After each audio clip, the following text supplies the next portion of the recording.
Geselligkeit 71. Mir ist ein Gedanke gekommen, den ich gerne mit Ihnen teilen möchte. Ich habe über die Dinge nachgedacht, die einen Menschen daran hindern, sich zum Besseren zu verändern. Leider erleben manche Menschen Prüfungen und leichte Zeiten, ohne dass sich ihr Charakter dadurch positiv verändert. Obwohl es viele mögliche Ursachen gibt, wird in diesem Kapitel nur eine davon besprochen. In manchen Fällen ändern sich Menschen nicht zum Besseren, weil die Menschen um sie herum sie nicht dazu ermutigen. Tatsächlich haben viele Menschen die Angewohnheit, anderen nur auf die Schulter zu klopfen und ihnen zu sagen, was sie hören wollen. Sie glauben irgendwie, dass dies der Charakter eines guten Gefährten und Freundes ist. Sie glauben fälschlicherweise, dass ein solches Verhalten ein Zeichen ihrer tiefen Liebe und ihres Respekts für andere ist. Aber das ist völlig falsch, da dieses Verhalten einen nur dazu ermutigt, seine Einstellung beizubehalten, ohne sie zu verbessern. Es ist nichts falsch daran, anderen emotionalen Trost zu spenden, aber ein guter Freund wird immer freundlich darauf hinweisen, wie sein Freund oder Verwandter seinen Charakter verbessern kann. Dies wird tatsächlich die Qualität und die Bedingungen des Lebens seines Gefährten in dieser und in der nächsten Welt verbessern. Anderen bloß auf die Schulter zu klopfen, wird ihnen nur vorübergehend Trost spenden, aber in keiner Weise die Situation oder ihren Charakter verbessern. Die richtige Einstellung kann erreicht werden, ohne andere zu missachten. Dies ist die Pflicht einer Person gegenüber anderen, insbesondere ihren Verwandten. In Wirklichkeit ist es so, dass ein Freund oder Verwandter, dem sein guter Rat missfällt, die Beziehung zu ihm nicht schätzt. Man sollte sich niemals von irgendetwas, wie zum Beispiel dem Alter einer Person, davon abhalten lassen, die Wahrheit zu sagen und ihr freundlich zu raten, ihre Einstellung zum Besseren zu ändern. Selbst wenn es die eigenen Eltern sind, sollte man dieser Pflicht nachkommen, denn dieses Verhalten ist das Wesen einer freundlichen Behandlung. Einfach still zu bleiben, nur weil es die eigenen Eltern sind, sollte nicht die Einstellung einer Person sein, es sei denn, man weiß, dass ein Ratschlag ihnen nur weitere Probleme für alle einbringen wird. Eine Schulter zum Ausweinen ist nur dann wirklich nützlich, wenn sie dazu führt, dass sich eine Person zum Besseren verändert. Selbst wenn die Einstellung einer Person in einer bestimmten Situation richtig ist, gibt es dennoch immer Lektionen, die sie aus der Situation lernen kann und auf die sie von anderen hingewiesen werden sollte. Abschließend muss man anderen raten, Gutes zu tun und sich vom Bösen abzuwenden und nicht nur emotionale Unterstützung zu bieten, indem man anderen einfach auf die Schulter klopft. Kapitel 5 Al-Ma'idah, Vers 2. Und helft in Rechtschaffenheit und Frömmigkeit, aber helft nicht in Sünde und Aggression. Geselligkeit 72. Ich hatte einen Gedanken, den ich teilen wollte. Ich dachte über etwas nach, worüber sich die Leute im Allgemeinen beschweren, vor allem Eltern. In der Jugend bilden Menschen aufgrund mangelnder Verantwortung und gemeinsamer Tagesabläufe, wie B. dem Besuch derselben Schule, starke und enge Bindungen zu anderen Menschen, wie B. Geschwistern oder Freunden. Aber im Laufe der Zeit, wenn die Verantwortung der Menschen zunimmt und sich unterscheidet und sich ihr Tagesablauf ändert, nehmen die Menschen unterschiedliche Charaktereigenschaften an. Dies führt dazu, dass die Bindungen zwischen ihnen schwächer werden und sie sich in manchen Fällen ziemlich voneinander entfernen. Dies kann man oft in Haushalten mit vielen Geschwistern oder unter Freunden beobachten. Es ist wichtig zu verstehen, dass Allah, der Erhabene, jeden Menschen mit seinem eigenen, einzigartigen Lebensweg erschaffen hat, der sich von den anderen unterscheidet. Dies ist ein Zeichen seiner unendlichen Macht. Bei Milliarden von Menschen sind keine zwei Lebenswege gleich. Die Unterschiede dieser Lebenswege sind der Hauptgrund dafür, dass Menschen sich voneinander entfernen. Beste Freunde werden nur noch dem Namen nach Freunde. Enge Geschwister entfernen sich emotional voneinander. Dies ist Teil des Schicksals und wirklich unvermeidlich. Es ist wichtig, diesen Punkt zu verstehen, da manche Menschen dadurch Allah, dem Erhabenen, undankbar werden können. Sie mögen die Veränderungen in ihrem Leben nicht, die zu Veränderungen in ihren Beziehungen zu anderen führen. Aber diese Veränderungen in ihrem Leben hat Allah, der Erhabene, gewählt. Also ist die Abneigung gegen sie eine Abneigung gegen die Wahl Allahs, des Erhabenen. Ein Muslim sollte die Dinge stattdessen positiv sehen. Das heißt, sie sollten die Hoffnung haben, dass die starke Gemeinschaft, die sie einst mit jemandem teilten, eines Tages im Jenseits wiederhergestellt wird, jedoch auf einem viel höheren und unzerbrechlichen Niveau. Diese Hoffnung sollte einen Muslim dazu inspirieren, Allah, dem Erhabenen, gehorsamer zu sein, indem er seine Gebote befolgt, seine Verbote missachtet und seinem Schicksal mit Geduld entgegensieht, im Wissen, dass dieses Ergebnis nur seinen gehorsamen Dienern zuteil wird. Darüber hinaus wird es einen Muslim dazu bringen, sich zu wünschen und zu flehen, dass sein Gefährte sich ebenfalls mehr anstrengt, Allah, dem Erhabenen, zu gehorchen. Dies ist gemäß einem Hadith in Sunan Abu Dawud, Nummer 1534, eine rechtschaffene Tat. Sie werden auch dafür belohnt, dass sie gemäß dem Hadith in Jami at-Tirmidhi, Nummer 2515, handeln. Dieser besagt, dass ein Mensch kein wahrer Gläubiger sein kann, bis er für andere das liebt, was er für sich selbst liebt. Die Übernahme dieser Mentalität wird einem Muslim helfen, Undankbarkeit zu vermeiden, sich mehr darum zu bemühen, Allah, dem Erhabenen, zu gehorchen und mehr Belohnung zu erhalten, während er gleichzeitig hofft, erneut mit der starken Bindung gesegnet zu werden, die er einst mit seinem Gefährten teilte. Kapitel 15 Al-Hijr, Vers 47. Und wir werden alles entfernen, was in ihren Herzen an Groll ist, so dass sie Brüder sein werden, die einander gegenüber sitzend auf Thronen sitzen. Geselligkeit 73. Ich hatte einen Gedanken, den ich teilen wollte. Ich dachte über eine seltsame Haltung nach, die viele Menschen angenommen haben. Wenn sie zu Dingen befragt werden, von denen sie nichts wissen, geben sie statt der Wahrheit eine Antwort, die wenig oder gar keine Grundlage in der Wahrheit hat. Dies kann insbesondere in Angelegenheiten, die den Islam betreffen, zu einem ernsthaften Problem werden. Ein Muslim kann bestraft werden, wenn er falsche Informationen weitergibt, auf deren Grundlage andere handeln. Dies wird in einem Hadith in Sahih Muslim, Nummer 2351, angedeutet. Dies liegt daran, dass sie unwissentlich Dinge Allah, dem Erhabenen, oder dem heiligen Propheten Muhammad, Friede und Segen seien auf ihm, zuschrieben. Wegen dieser Menschen wurden dem Islam seltsame Glaubensvorstellungen und Bräuche angehängt, die eine große Abweichung von der Wahrheit darstellen, die der heilige Prophet Muhammad, Friede und Segen seien auf ihm, gebracht hat. Tatsächlich sind viele der kulturellen Bräuche, die Muslime angenommen haben, weil sie glaubten, sie seien Teil des Islam, aufgrund dieser unwissenden Mentalität entstanden. Diese Leute glauben, dass sie vor anderen dumm dastehen, wenn sie einfach zugeben, dass sie etwas nicht wissen. Diese Mentalität an sich ist äußerst dumm, da die rechtschaffenen Vorgänger betonten, wie wichtig es sei, seine Unwissenheit zuzugeben, damit andere nicht in die Irre geführt werden. Tatsächlich betrachteten die rechtschaffenen Vorgänger nur die Person, die sich so verhielt, als intelligent und betrachteten die Person, die jede ihnen gestellte Frage beantwortete, als Dummkopf. Diese Haltung kann man oft bei Älteren beobachten, die ihren Kindern oft Ratschläge zu weltlichen und religiösen Themen erteilen, anstatt ihre Unwissenheit zuzugeben und sie an jemanden zu verweisen, der die Wahrheit kennt. Wenn Ältere so handeln, versäumen sie ihre Pflicht, ihre Angehörigen richtig zu führen, wie in einem Hadith in Sunan Abu Dawud, Nummer 2928, angedeutet wird. Muslime sollten sich daher richtiges Wissen aneignen, sei es weltlicher oder religiöser Natur, bevor sie anderen Ratschläge erteilen, und wenn sie etwas nicht wissen, sollten sie es zugeben, da dies ihren Rang in keiner Weise mindert. Wenn überhaupt, werden Allah, der Erhabene, und die Menschen ihre Ehrlichkeit zu schätzen wissen. Geselligkeit 74. Ich hatte einen Gedanken, den ich teilen wollte. Es ist wichtig, dass Muslime einen wichtigen Punkt in Bezug auf die Erteilung von Ratschlägen an andere verstehen. Es ist die Pflicht der Muslime, anderen Gutes zu raten und das Böse zu verbieten, aber ein Muslim sollte sich nicht so verhalten, als ob er zum Herrscher über andere ernannt worden wäre.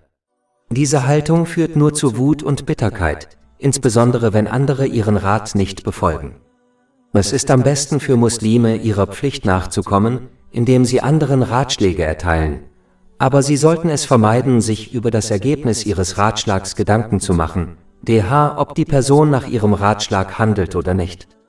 Wenn Allah, der Erhabene, dem größten Lehrer und Führer der Menschheit, nämlich dem heiligen Propheten Muhammad, Friede und Segen seien auf ihm, an vielen Stellen des heiligen Koran geraten hat, sich nicht über das Ergebnis Gedanken zu machen.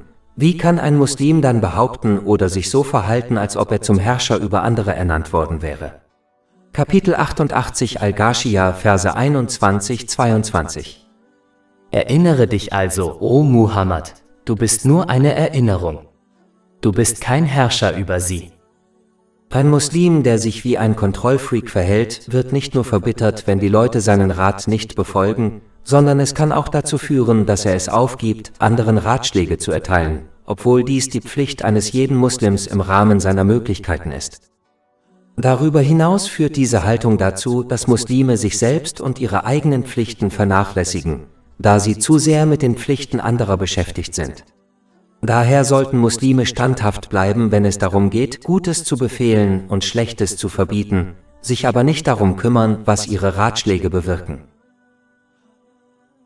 Geselligkeit 75. Ich hatte einen Gedanken, den ich teilen wollte.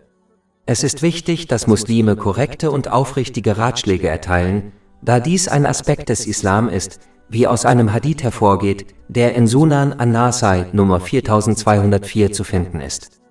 In Rechtsfragen besteht ein Aspekt davon darin, dass ein Muslim Ratschläge erteilen sollte, die auf dem Charakter des Ratsuchenden basieren, anstatt auf seinem eigenen Charakter.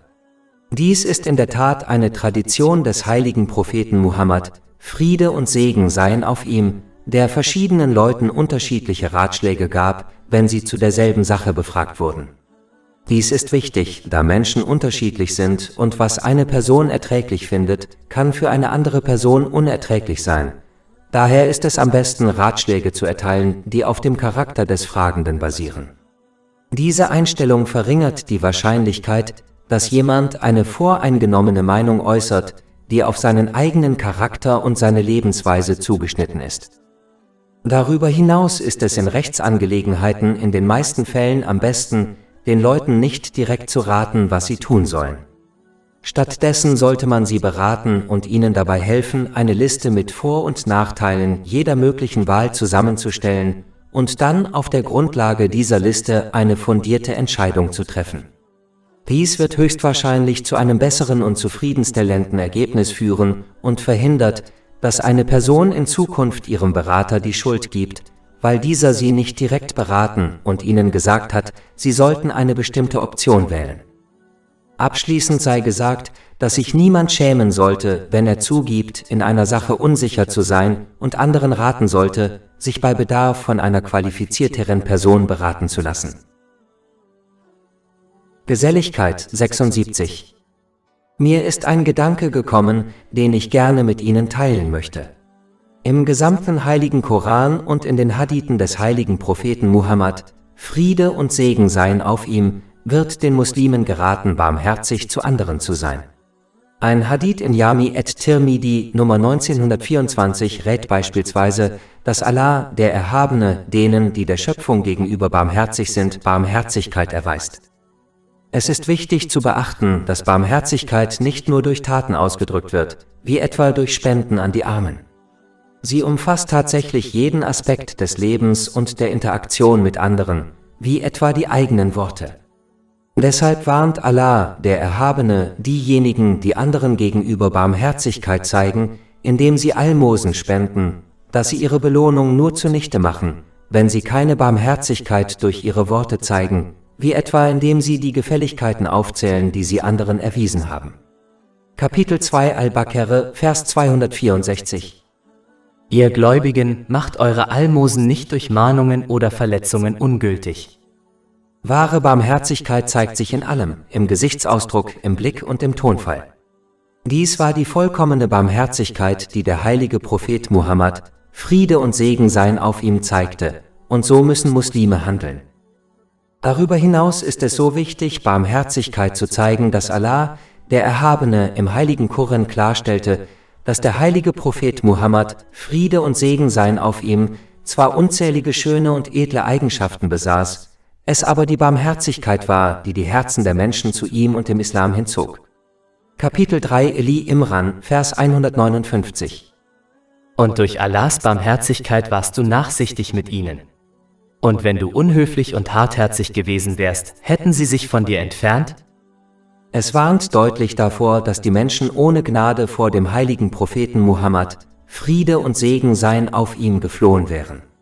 Wenn dies bei ihm der Fall war, obwohl er zahllose andere schöne Eigenschaften besaß, wie können Muslime, die solche edlen Eigenschaften nicht besitzen, erwarten, einen positiven Einfluss auf andere wie ihre Kinder zu haben, ohne wahre Gnade zu zeigen? Einfach ausgedrückt sollten Muslime andere so behandeln, wie sie von Allah, dem Erhabenen, und anderen behandelt werden möchten, und das heißt zweifellos mit wahrer und vollkommener Barmherzigkeit. Geselligkeit 77. Es ist wichtig für Muslime, insbesondere in der heutigen Zeit, den Unterschied zwischen denen zu verstehen, die bestimmte Themen diskutieren, die als kontrovers angesehen werden können, um den Menschen durch eine positive Veränderung wirklich zu nützen, und denen, die diese Themen einfach diskutieren, um die Aufmerksamkeit anderer zu erregen. Diejenigen, die eine positive Veränderung in der Gesellschaft wünschen, werden anderen gegenüber immer Respekt und einen guten Charakter zeigen, insbesondere denen gegenüber, die sie durch ihre Worte herausfordern. Sie greifen nie auf vulgäre Sprache oder Handlungen zurück, um ihren Standpunkt darzulegen. Stattdessen studieren und verstehen sie das Thema, über das sie diskutieren, ohne Informationen falsch zu interpretieren oder zu verfälschen, um ihren Standpunkt zu untermauern. Ihre Kritik ist immer konstruktiv, und ihre echte und aufrichtige Absicht, die Gesellschaft zu verbessern, zeigt sich durch ihr Verhalten und ihre Worte. Das sind die Menschen, auf die Muslime achten sollten, denn wenn sie Recht haben, wird dies die Gesellschaft für alle verbessern. Aber wenn ihr Standpunkt falsch ist, werden sie die Wahrheit akzeptieren, wenn sie ihnen von anderen klargemacht wird. Aber diejenigen, die sich entgegengesetzt zu dieser korrekten Haltung verhalten, ob in den Medien oder anderswo, sollten einfach ignoriert werden, da sie nicht das Leben der Menschen verbessern wollen. Sie hungern nach Aufmerksamkeit und verhalten sich wie Kleinkinder, um die Aufmerksamkeit anderer zu erregen. Muslime sollten keine Videos oder andere Inhalte verbreiten und weitergeben, die mit solchen Leuten in Verbindung stehen, da sie ihnen direkt in die Hände spielen und ihnen die Aufmerksamkeit verschaffen, die sie so sehr begehren.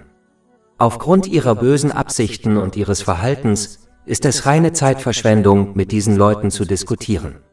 Muslime sollten ihre Bemühungen stattdessen an anderen nützlichen Stellen einsetzen, die ihnen und anderen in beiden Welten zugutekommen. Geselligkeit 78.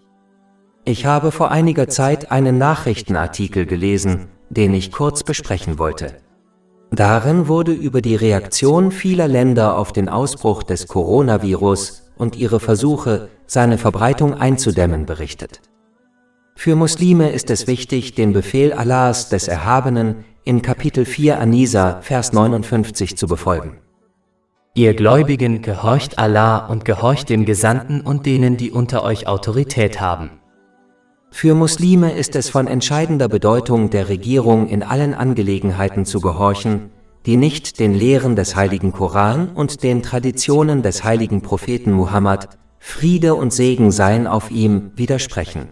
Das heißt in Angelegenheiten, die der Allgemeinheit zugutekommen. Muslime sollten den Ratschlägen und Befehlen ihrer Regierung folgen und nicht durch ihre Missachtung weitere Probleme für die Gesellschaft und den Islam verursachen. Darüber hinaus hat der heilige Prophet Muhammad, Friede und Segen seien auf ihm, in einem Hadith in Sunan an-Nasai, Nummer 4204, darauf hingewiesen, dass Religion bedeutet, anderen gegenüber aufrichtig zu sein, einschließlich Autoritätspersonen. Das bedeutet, dass Muslime sie in Angelegenheiten unterstützen müssen, die nützlich sind und die Gesellschaft vor Schaden schützen, wie etwa den sozialen Einschränkungen, die von Regierungen auferlegt wurden.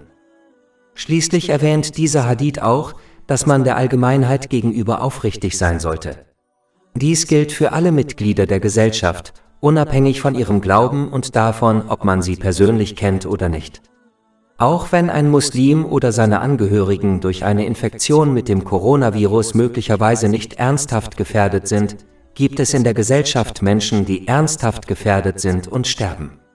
Um diesen Menschen gegenüber aufrichtig zu sein, muss ein Muslim die von der Regierung auferlegten Beschränkungen befolgen, da diese Beschränkungen darauf abzielen, sie zu schützen und die Ausbreitung des Virus zu verhindern. Die Pflicht eines Muslims ist es, seine politischen und religiösen Führer bei allem zu unterstützen, was in den Augen des Islam lobenswert ist, wie etwa bei Dingen, die der Gesellschaft zugutekommen. Wie der zuvor zitierte Vers zeigt, ist dies ein Aspekt des Gehorsams gegenüber Allah, dem Erhabenen. Geselligkeit 79. Ich habe vor einiger Zeit einen Zeitungsartikel gelesen, den ich kurz besprechen wollte. Darin wurde über die guten Taten einer verstorbenen berühmten Person und über diejenigen berichtet, die sie dafür gelobt haben. Es ist wichtig, dass Muslime verstehen, dass es ihnen selbst zugutekommt, wenn sie andere freundlich behandeln. Denn der ehrenwerte Allah hat geboten, andere freundlich zu behandeln, und die Erfüllung dieser wichtigen Pflicht bringt eine Belohnung.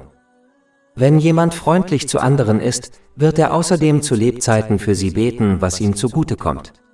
Der heilige Prophet Muhammad, Friede und Segen seien auf ihm, hat beispielsweise in einem Hadith in Sahih Muslim, Nummer 6929 darauf hingewiesen, dass ein im Verborgenen für eine Person gesprochenes Gebet immer erhört wird. Wer freundlich zu anderen ist, dem helfen andere oft in Zeiten der Not. Einfach ausgedrückt, wie man andere behandelt, ist die Art und Weise, wie man von anderen behandelt wird. Darüber hinaus werden die Menschen nach ihrem Ableben für sie beten, und diese Gebete werden definitiv erhört, wie es im heiligen Koran festgehalten ist. Kapitel 59 Al-Heshr, Vers 10. Und sagte, unser Herr, vergib uns und unseren Brüdern, die uns im Glauben vorausgegangen sind.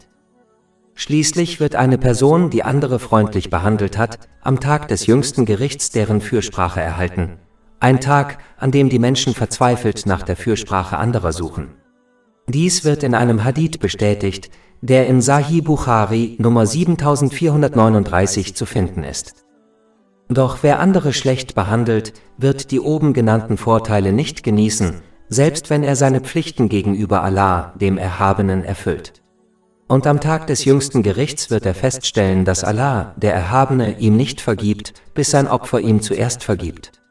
Wenn er sich dagegen entscheidet, werden die guten Taten des Unterdrückers seinem Opfer zugeschrieben und, falls nötig, werden die Sünden des Opfers seinem Unterdrücker zugeschrieben. Dies kann dazu führen, dass der Unterdrücker in die Hölle geworfen wird. Davor wird in einem Hadith in Sahih Muslim Nummer 6579 gewarnt. Daher sollte ein Muslim freundlich zu sich selbst sein, indem er freundlich zu anderen ist, da dies in Wirklichkeit zu seinem eigenen Vorteil in beiden Welten führt. Kapitel 29 Al-Ankabut, Vers 6. Und wer kämpft, kämpft nur für sich selbst. Geselligkeit 80. Ich habe einen Zeitungsartikel gelesen, den ich kurz besprechen wollte. Darin wurde darüber berichtet, wie man Streit vermeiden und Dinge stattdessen auf eine erwachsene Art und Weise diskutieren kann. Es ist wichtig zu verstehen, dass es das Merkmal eines wahren Muslims ist, nicht mit anderen zu streiten oder zu debattieren, um sich selbst und seine Meinung zu vertreten. Stattdessen sollten sie die Informationen präsentieren, um die Wahrheit zu vertreten. Dies gilt sowohl für weltliche als auch für religiöse Angelegenheiten. Wer die Wahrheit vertreten will, wird nicht streiten. Nur derjenige, der versucht, sich selbst zu vertreten, wird das tun. Entgegen der Ansicht vieler erhöht das Gewinnen von Streitgesprächen in keiner Weise den Rang. Der einzige Zeitpunkt, an dem sich der Rang einer Person in beiden Welten erhöht, ist, wenn sie Streit vermeidet und stattdessen die Wahrheit präsentiert oder sie akzeptiert, wenn sie ihr präsentiert wird. Ein Muslim sollte es vermeiden, bei Diskussionen mit anderen hin und her zu gehen, da dies ein Merkmal des Streitens ist. Es ist wichtig, Streit zu vermeiden, da der heilige Prophet Muhammad, Friede und Segen seien auf ihm, demjenigen, der auf das Streiten verzichtet, ein Zuhause mitten im Paradies versprochen hat, selbst wenn er Recht hat. Dies wird in einem Hadith empfohlen, der in Jami at-Tirmidhi Nummer 1993 zu finden ist. Auf diese richtige Mentalität wird in Kapitel 16 An-Nahl, Vers 125 hingewiesen. Laden Sie mit Weisheit und guter Unterweisung auf den Weg Ihres Herrn ein und argumentieren Sie mit ihnen auf die beste Weise. Ein Muslim sollte verstehen, dass es nicht seine Pflicht ist, Menschen zu zwingen, etwas zu akzeptieren. Seine Pflicht ist es einfach, die Wahrheit darzulegen, denn Durchsetzungsvermögen ist ein Merkmal des Argumentierens. Kapitel 88 Al-Ghashiyah, Verse 21-22. Erinnern Sie sie also daran. Sie sind nur eine Erinnerung. Sie sind kein Kontrolleur über sie. Zusammenfassend lässt sich sagen, dass das Präsentieren der Wahrheit und deren streitfreie Akzeptanz die Beziehungen zu anderen verbessert und den Stress reduziert. Geselligkeit 81. Ich habe vor einiger Zeit einen Zeitungsartikel gelesen, den ich kurz besprechen wollte. Darin wurde über eine prominente Persönlichkeit berichtet, die sich dazu entschied, von der Rolle zurückzutreten, die ihr als Mitglied ihrer Familie zukam. Es schien, als sei er gezwungen gewesen, sich zu entscheiden, ob er ein aktives Mitglied sein und diese Rolle voll ausfüllen oder sich vollständig von ihr und seiner Familie abschotten wollte. Leider ist diese Art von Haltung unter Muslimen, insbesondere in der asiatischen Gemeinschaft, äußerst verbreitet. Sie stellen ihren Verwandten oft extreme Ultimaten, was bedeutet, dass sie entweder mit ihnen zusammen sind oder sich vollständig von ihnen abwenden. Dies widerspricht den Lehren des Islam, da sie ihre Reaktion auf ihre eigenen Gefühle und Wünsche statt auf die Lehren des Islam stützen.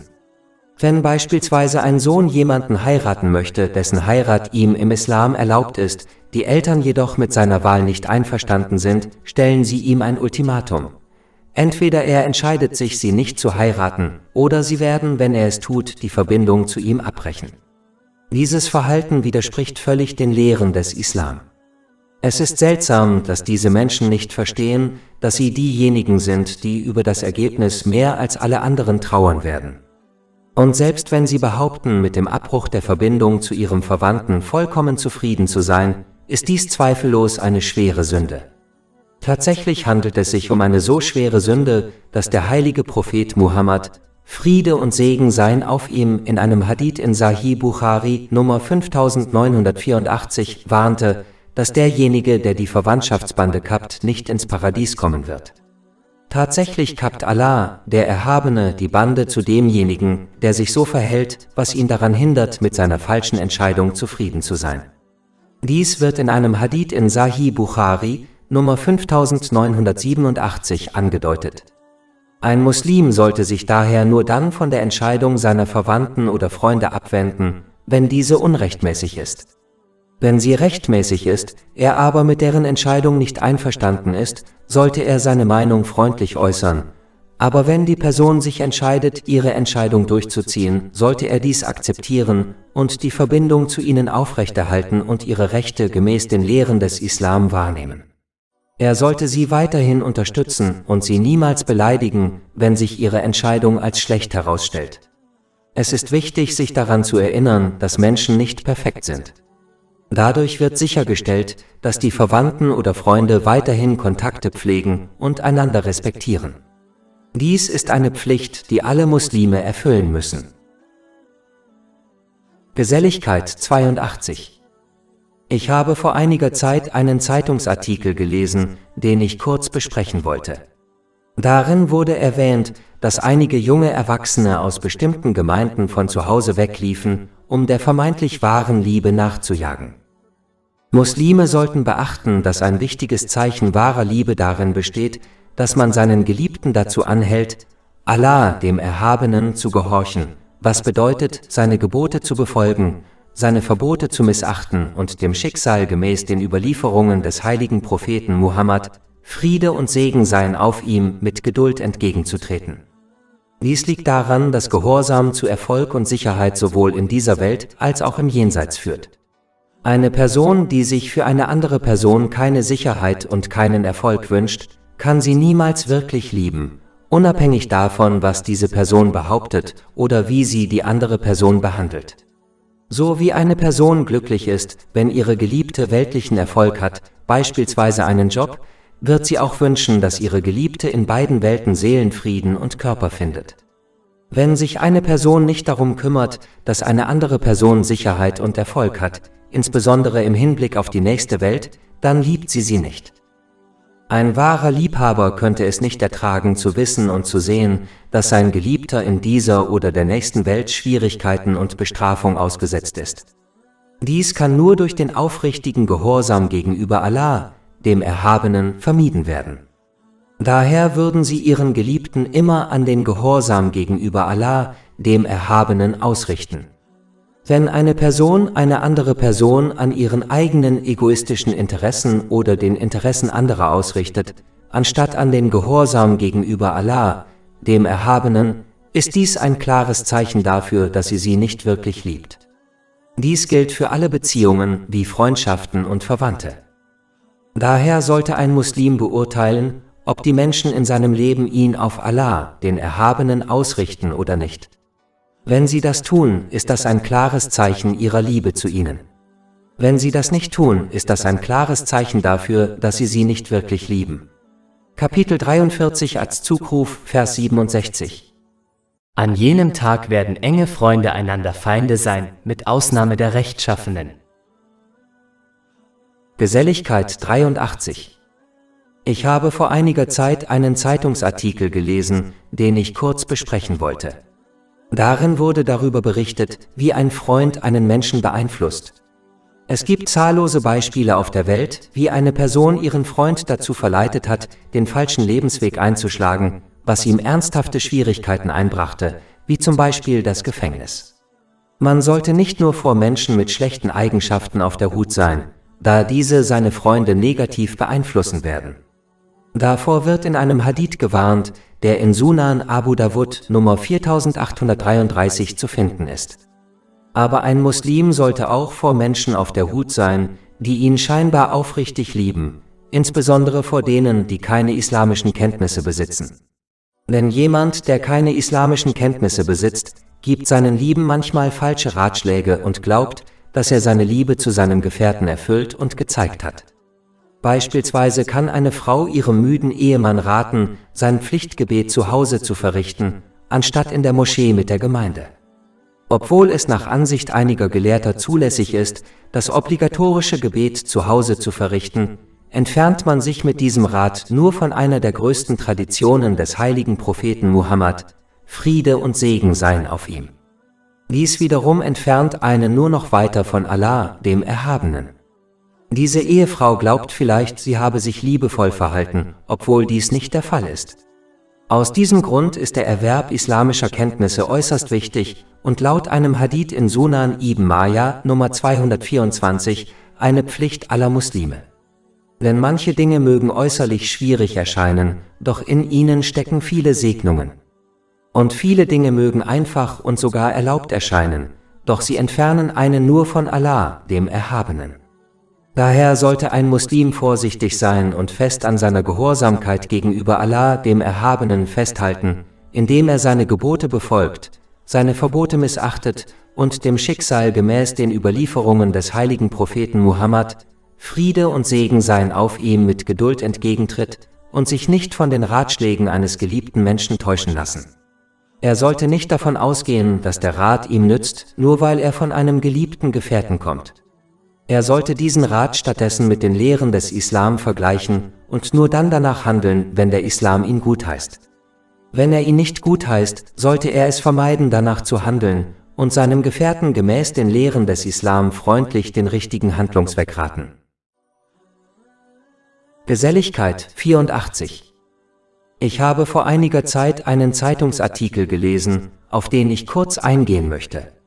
Darin wurde über eine Person berichtet, die einen bestimmten legalen Beruf ergreifen wollte, und über die Schwierigkeiten, die sie wegen ihrer Entscheidung von anderen, insbesondere von ihren Verwandten, bekam.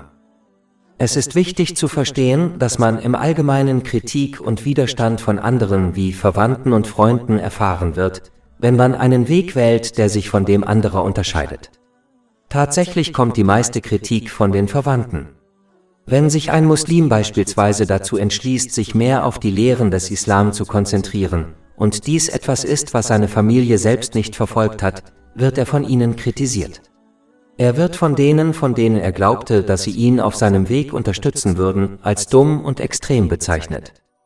Es ist wichtig, dass Muslime auf dem rechtmäßigen Weg, den sie gewählt haben, standhaft bleiben und auf die Hilfe Allahs des Erhabenen vertrauen, indem sie aufrichtigen Gehorsam leisten, was bedeutet, die Segnungen, die einem gewährt wurden, auf eine Weise zu nutzen, die Allah dem Erhabenen gefällt, wie es im heiligen Koran und den Überlieferungen des heiligen Propheten Muhammad, Friede und Segen seien auf ihm, dargelegt ist, um diese Schwierigkeiten zu überwinden. Dies ist eine häufige Reaktion der Menschen, denn wenn eine Person einen anderen Lebensweg wählt als andere, fühlt sie sich, als sei ihr Weg schlecht oder böse, und dies sei der Grund, warum sie einen anderen Weg gewählt hat. Auch wenn die Person dies nicht glaubt, sondern nur einen anderen Weg wählt, weil sie glaubt, dass dieser besser für sie ist, wird sie dennoch kritisiert. Aus demselben Grund wurden alle heiligen Propheten, Friede sei mit ihnen, von ihrem Volk kritisiert, weil sie einen anderen, besseren Weg wählten und andere passiv dazu einluden. Abschließend lässt sich sagen, dass man, solange der eigene Lebensweg rechtmäßig ist, standhaft bleiben und sich nicht von der Kritik anderer abschrecken lassen sollte. Das heißt aber nicht, dass man nicht versuchen sollte, seine Situation und seinen Charakter zu verbessern. Es bedeutet, dass man sich nicht davon abhalten lassen sollte, seine rechtmäßige Wahl gemäß den Lehren des Islam zu verfolgen. Geselligkeit 85. Ich habe vor einiger Zeit einen Zeitungsartikel gelesen, den ich kurz besprechen wollte. Darin ging es darum, positiv mit Kollegen bei der Arbeit zu interagieren, um als Team zu funktionieren. Es ist wichtig zu verstehen, dass der Islam von Muslimen nicht verlangt, mit allen Menschen vollkommen auszukommen. Da die Menschen unterschiedlich geschaffen sind und unterschiedliche Eigenschaften besitzen, ist es nicht möglich, mit jedem auszukommen. Aufgrund unterschiedlicher Mentalitäten werden Menschen immer anderer Meinung sein als andere, die eine andere Mentalität haben. Die einzige Person, die dies erreichen kann, ist eine Person mit zwei Gesichtern, die ihr Verhalten und ihre Einstellung je nach den Personen ändert, mit denen sie zusammen ist. Aber selbst diese Person wird letztendlich von Allah, dem Erhabenen, entlarvt. Nur weil eine Person nicht mit anderen auskommt, bedeutet das nicht, dass sie nicht mag. Es bedeutet nur, dass sie sich in ihrer Einstellung und ihrem Verhalten unterscheiden. Genau wie ein Schulkind, das nicht mit jedem Kind in seiner Klasse befreundet ist. Das bedeutet nicht, dass es diejenigen nicht mag, mit denen es nicht befreundet ist. Daher sollte ein Muslim nicht traurig sein, wenn er nicht mit jedem auskommt, nicht einmal mit seinen eigenen Verwandten. Aber es ist die Pflicht aller Muslime, alle anderen mit Respekt zu behandeln und die Rechte jeder Person zu erfüllen, auch wenn sie nicht mit ihnen auskommen, da dies ein wichtiges Merkmal eines Muslims ist. Dies ist, was der Islam gebietet, und wenn man sich gegenüber jedem so verhält, wird man feststellen, dass der Umgang mit den Menschen in beiden Welten trotz ihrer Unterschiede friedlich und vorteilhaft ist. Geselligkeit 86. Ich habe vor einiger Zeit einen Nachrichtenartikel gelesen, den ich kurz besprechen wollte.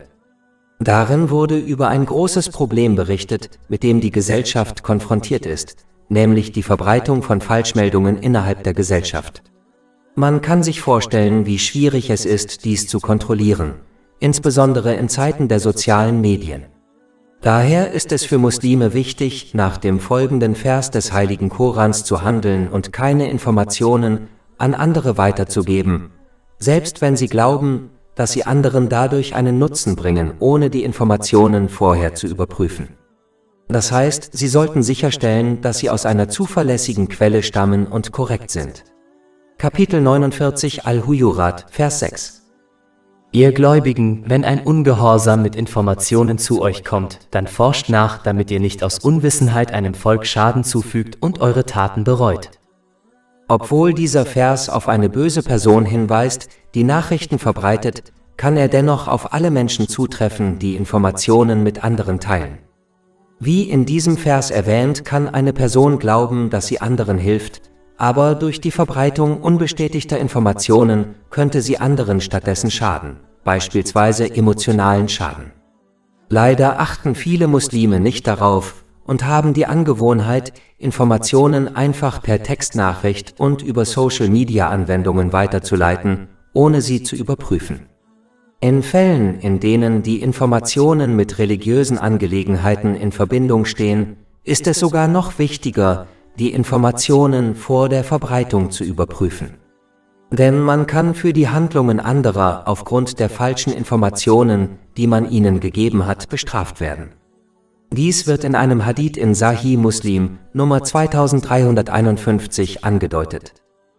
Angesichts all dessen, was in der Welt vor sich geht und welche Auswirkungen das auf Muslime hat, ist es außerdem noch wichtiger, Informationen zu überprüfen, denn andere vor Dingen zu warnen, die nicht geschehen sind, führt nur zu Unfrieden in der Gesellschaft und vergrößert die Kluft zwischen Muslimen und anderen Gemeinschaften. Dies widerspricht den Lehren des Islam. Ein Muslim muss verstehen, dass Allah, der Erhabene, sie am Tag des jüngsten Gerichts nicht fragen wird, warum sie unbestätigte Informationen nicht mit anderen geteilt haben. Aber er wird sie sicherlich fragen, wenn sie Informationen mit anderen teilen, egal ob sie verifiziert sind oder nicht. Daher wird ein intelligenter Muslim nur verifizierte Informationen teilen, und alles, was nicht verifiziert ist, wird er meiden, da er weiß, dass er dafür nicht zur Verantwortung gezogen wird. Geselligkeit 87. Vor einiger Zeit habe ich einen Zeitungsartikel gelesen, den ich kurz besprechen wollte. Darin wurde von einer Mutter berichtet, die erzählte, wie sich das Verhalten ihres Sohnes ihr gegenüber veränderte, nachdem er geheiratet hatte. Er vernachlässigte seine Mutter und hatte kaum Kontakt zu ihr, nachdem er mit seiner Frau weggezogen war. Aber diese Mutter lernte, mit dem Geschehenen zu leben und behauptete zu verstehen, dass Menschen kommen und gehen. Die wichtige Lektion, die man daraus lernen kann, ist, dass ein Muslim, wenn er mit einer Beziehung gesegnet ist, wie etwa einem Kind oder Geschwister, den wahren Zweck dieser Beziehung verstehen und entsprechend handeln sollte. In jedem Fall sollte er lernen und seine Verantwortung ihnen gegenüber nach besten Kräften gemäß den Lehren des Islam erfüllen. Aber noch wichtiger ist all dies, um Allahs, des erhabenen Willen zu tun, da er derjenige ist, der ihnen befohlen hat, die Rechte der Menschen in ihrem Leben zu erfüllen. Wenn jemand aufrichtig um Allahs, des erhabenen Willen handelt, wird er niemals etwas von den Menschen erwarten oder verlangen. Er wird sich nicht übermäßig freuen, wenn die Menschen Dinge für ihn tun, wie etwa Dankbarkeit zu zeigen, noch wird er trauern, wenn er sie vernachlässigt. Da er die Rechte der Person um Allahs, des erhabenen Willen erfüllt hat, sucht er nur eine Belohnung von Allah, dem Erhabenen, nicht von den Menschen. Dies würde verhindern, dass eine Person traurig oder deprimiert wird, wenn ihr Verwandter oder Freund sie nach Jahren der Hilfe vernachlässigt. Leider gehen viele Muslime Beziehungen mit der falschen Absicht ein. Sie heiraten und bekommen Kinder, um etwas von ihrem Ehepartner und ihren Kindern zurückzubekommen. In den meisten Fällen, insbesondere in der heutigen Zeit, werden sie enttäuscht sein, wenn sie diese Haltung einnehmen. Es ist wichtig für jeden Muslim, seine Absichten zu korrigieren und sich mit Menschen zu verbinden und Beziehungen um Allahs, des erhabenen Willen aufzubauen und daher nur Nutzen und Belohnung von ihm zu erstreben. Wer auf diese Weise handelt, beweist, dass er sein Vertrauen in Allah, den Erhabenen, gesetzt hat. Wer sein Vertrauen in Allah, den Erhabenen, setzt, wird weder in dieser noch in der nächsten Welt enttäuscht werden. Kapitel 65 Talaq, Vers 3. Und wer sich auf Allah verlässt, dem genügt er? Wer die falschen Absichten verfolgt und Beziehungen eingeht, um von Menschen etwas zu bekommen, der hat Vertrauen in Menschen gesetzt. Und wer sich auf Menschen verlässt und ihnen vertraut, wird früher oder später enttäuscht. Kapitel 22 Al-Hay, Vers 73. Schwach sind der Suchende und der Gesuchte. Diese Diskussion bedeutet nicht, dass ein Muslim anderen gegenüber nicht dankbar sein sollte für das, was sie für ihn getan haben, da dies gemäß einem Hadith in Jami at-Tirmidhi, Nummer 1954, ein Teil der Danksagung an Allah, den Erhabenen, ist. Es bedeutet aber, dass es jemanden nicht stören sollte, wenn er die Taten eines Muslims nicht schätzt, da er auf eine Gegenleistung und Belohnung von Allah, dem Erhabenen, und nicht von Menschen hoffen sollte. Geselligkeit 88. Ich habe vor einiger Zeit einen Zeitungsartikel gelesen, den ich kurz diskutieren wollte. Darin wurden die Veränderungen erwähnt, die im Laufe der Zeit in Kultur und Gesellschaft stattgefunden haben. Wenn man das Leben der rechtschaffenen Vorgänger studiert, wird man viele Unterschiede zwischen ihnen und den heutigen Muslimen feststellen. Ein großer Unterschied ist die Art und Weise, wie Menschen auf diejenigen reagieren, die Gutes gebieten und Böses verbieten, was nach ihrem Wissen eine Pflicht aller Muslime ist. Es ist wichtig für Muslime, diese Verhaltensänderung zu verstehen, da sie viele Auseinandersetzungen und Feindseligkeiten zwischen Menschen verhindern kann. In der Vergangenheit liebten Muslime diejenigen, die ihnen rieten, Gutes zu tun und sie vor Schlechtem warnten. Tatsächlich betrachteten sie jemanden erst dann als aufrichtigen Freund, wenn er sich ihm gegenüber so verhielt. Sie liebten sogar diejenigen, die ihnen zu Dingen rieten, die im Islam nicht als Sünden, sondern nur als Dinge galten, die man nicht mochte. Dies ist eine große Veränderung, die stattgefunden hat. Viele Muslime mögen es heutzutage nicht, auf diese Weise konstruktiv kritisiert zu werden. In Fällen, in denen ungesetzliche Dinge geschehen, ist es die Pflicht eines Muslims, gemäß den Lehren des Islam sanft und freundlich davor zu warnen, selbst wenn anderen ihr Verhalten missfällt. Aber in den meisten Fällen, in denen andere keine Sünde begehen, sondern nur Dinge tun, die ihnen missfallen, ist es für einen Muslim besser, sie nicht deswegen zu kritisieren, da dies nur zu Feindseligkeit und Streit führen und sogar dazu führen kann, dass man aufhört, anderen Ratschläge zu erteilen, weil man eine negative Reaktion erhält.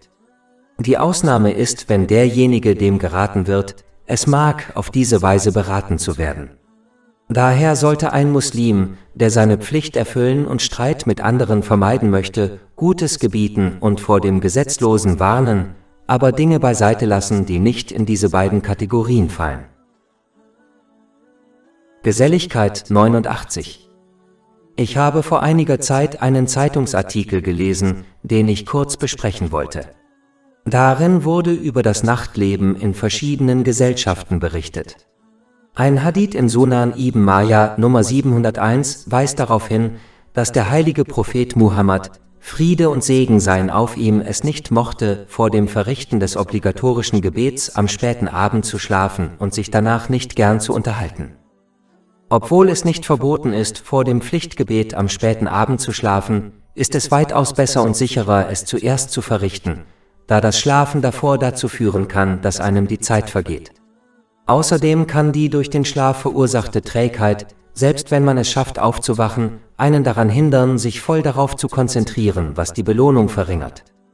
Schließlich ist es am besten, dieses und alle anderen Pflichtgebete zu verrichten, sobald sie verrichtet werden, da dies laut einem Hadith in Sunan an-Nasai Nummer 612 eine der beliebtesten rechtschaffenen Taten für Allah, den Erhabenen, ist. Und sich auf diese Weise zu verhalten, ist ein Zeichen eines wahren Gläubigen. Kapitel 4 An-Nisa, Vers 103. In der Tat ist den Gläubigen das Gebet in festgelegten Zeiten vorgeschrieben. Leider ist es vor allem unter asiatischen Muslimen zu einem weit verbreiteten Brauch geworden, nach dem obligatorischen Abendgebet weltliche Zusammenkünfte und Gespräche abzuhalten. Obwohl dies nicht verboten ist, führt es doch oft zu eitlem Gerede, das Zeitverschwendung ist. Am Tag des jüngsten Gerichts werden sie dies sehr bereuen, insbesondere wenn sie die Belohnung für diejenigen sehen, die ihre Mittel richtig eingesetzt haben. Es führt oft zu Sünden wie Klatsch, übler Nachrede und Verleumdung. Und selbst wenn man davor geschützt ist, macht unnötiges Aufbleiben am Abend einen nur noch müder, wodurch es für einen schwieriger wird, aufzustehen und das obligatorische Morgengebet richtig zu verrichten. Diese Müdigkeit ist oft der Grund, warum viele Muslime das obligatorische Morgengebet nicht gemeinsam mit der Gemeinde in der Moschee verrichten. Diese Müdigkeit kann einen auch davon abhalten, das freiwillige Nachtgebet zu verrichten, das gemäß einem Hadith in Sunan an-Nasai Nummer 1614 das beste Gebet nach den Pflichtgebeten ist. Und das freiwillige Nachtgebet ist eine fest etablierte Tradition des heiligen Propheten Muhammad, Friede und Segen seien auf ihm. Geselligkeit 90. Muslime müssen gegenüber ihren Feinden standhaft bleiben, nämlich dem Teufel, ihrem inneren Teufel und jenen, die sie zum Ungehorsam gegenüber Allah, dem Erhabenen, verleiten. Ein Muslim sollte dem Gehorsam gegenüber Allah, dem Erhabenen, nicht den Rücken kehren, wenn er von diesen Feinden in Versuchung geführt wird. Stattdessen sollten sie dem Gehorsam gegenüber Allah, dem Erhabenen, standhaft bleiben, was die Befolgung seiner Gebote, das Unterlassen seiner Verbote und das geduldige Ertragen des Schicksals beinhaltet. Dies wird erreicht, indem man die Orte, Dinge und Menschen meidet, die sie zu Sünden und zum Ungehorsam gegenüber Allah, dem Erhabenen, verleiten und verführen. Die Fallen des Teufels kann man nur vermeiden, indem man sich islamisches Wissen aneignet und danach handelt. Genauso wie Fallen auf einem Weg nur vermieden werden, wenn man Wissen über sie besitzt. Islamisches Wissen ist erforderlich, um die Fallen des Teufels zu vermeiden. Beispielsweise könnte ein Muslim viel Zeit damit verbringen, den heiligen Koran zu rezitieren, aber aufgrund seiner Unwissenheit könnte er seine rechtschaffenen Taten durch Sünden wie Verleumdung zunichte machen, ohne es zu merken. Ein Muslim ist mit diesen Angriffen konfrontiert. Daher sollte er sich durch aufrichtigen Gehorsam gegenüber Allah, dem Erhabenen, darauf vorbereiten und im Gegenzug eine unschätzbare Belohnung erhalten. Allah, der Erhabene, hat denjenigen, die auf diese Weise um seinetwillen kämpfen, die richtige Führung garantiert. Kapitel 29 Al-Ankabut, Vers 69. Und diejenigen, die für uns kämpfen, die leiten wir gewiss auf unseren Wegen. Wenn man diesen Angriffen mit Unwissenheit und Ungehorsam begegnet, wird man in beiden Welten nur Schwierigkeiten und Schande erleiden. So wie ein Soldat, der keine Waffen zur Selbstverteidigung besitzt, besiegt wird, wird ein unwissender Muslim keine Waffe haben, um sich gegen diese Angriffe zu verteidigen, was zu seiner Niederlage führen wird. Der wissende Muslim hingegen verfügt über die mächtigste Waffe, die nicht überwunden oder besiegt werden kann, nämlich aufrichtigen Gehorsam gegenüber Allah, dem Erhabenen. Dies kann nur erreicht werden, indem man sich aufrichtig islamisches Wissen aneignet und danach handelt. Geselligkeit 91. In einem Hadith in Jami at-Tirmidhi Nummer 2501 erklärte der heilige Prophet Muhammad, Friede und Segen seien auf ihm, dass derjenige gerettet sei, der schweigt.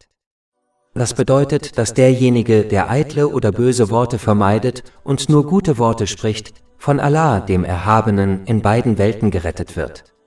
Das ist wichtig zu verstehen, da der Hauptgrund, warum Menschen in die Hölle kommen, ihre Worte sind. Davor wurde in einem Hadith in Jami at-Tirmidhi Nummer 2616 gewarnt. Tatsächlich genügt ein einziges böses Wort, um eine Person am Tag des jüngsten Gerichts in die Hölle zu stürzen. Dies wurde in einem Hadith in Jami at-Tirmidhi Nummer 2314 bestätigt. Es gibt 3 Arten von Sprache. Die erste ist böse Sprache, die um jeden Preis vermieden werden sollte. Die zweite ist eitle Sprache, die nur dazu führt, dass man Zeit vergeudet, was wiederum am Tag des jüngsten Gerichts zu großem Bedauern führen wird. Darüber hinaus ist der erste Schritt sündiger Sprache oft eitle Sprache. Daher ist es sicherer, diese Art von Sprache zu vermeiden. Die letzte Art ist gute Sprache, die immer angenommen werden sollte. Basierend auf diesen Aspekten sollten 2/3 der Sprache aus dem eigenen Leben entfernt werden. Darüber hinaus wird derjenige, der zu viel redet, nur wenig über seine Taten und das Jenseits nachdenken, da dies Schweigen erfordert. Dies wird einen daran hindern, seine Taten zu beurteilen, was einen dazu inspirieren würde, mehr rechtschaffene Taten zu vollbringen und seine Sünden aufrichtig zu bereuen. Diese Person wird dann daran gehindert, sich zum Besseren zu ändern. Wenn man zu viel redet, wird man sich in Dinge verwickeln lassen, die einen nichts angehen. Das führt immer zu Problemen für einen selbst und andere, wie zum Beispiel zerbrochene und zerrüttete Beziehungen.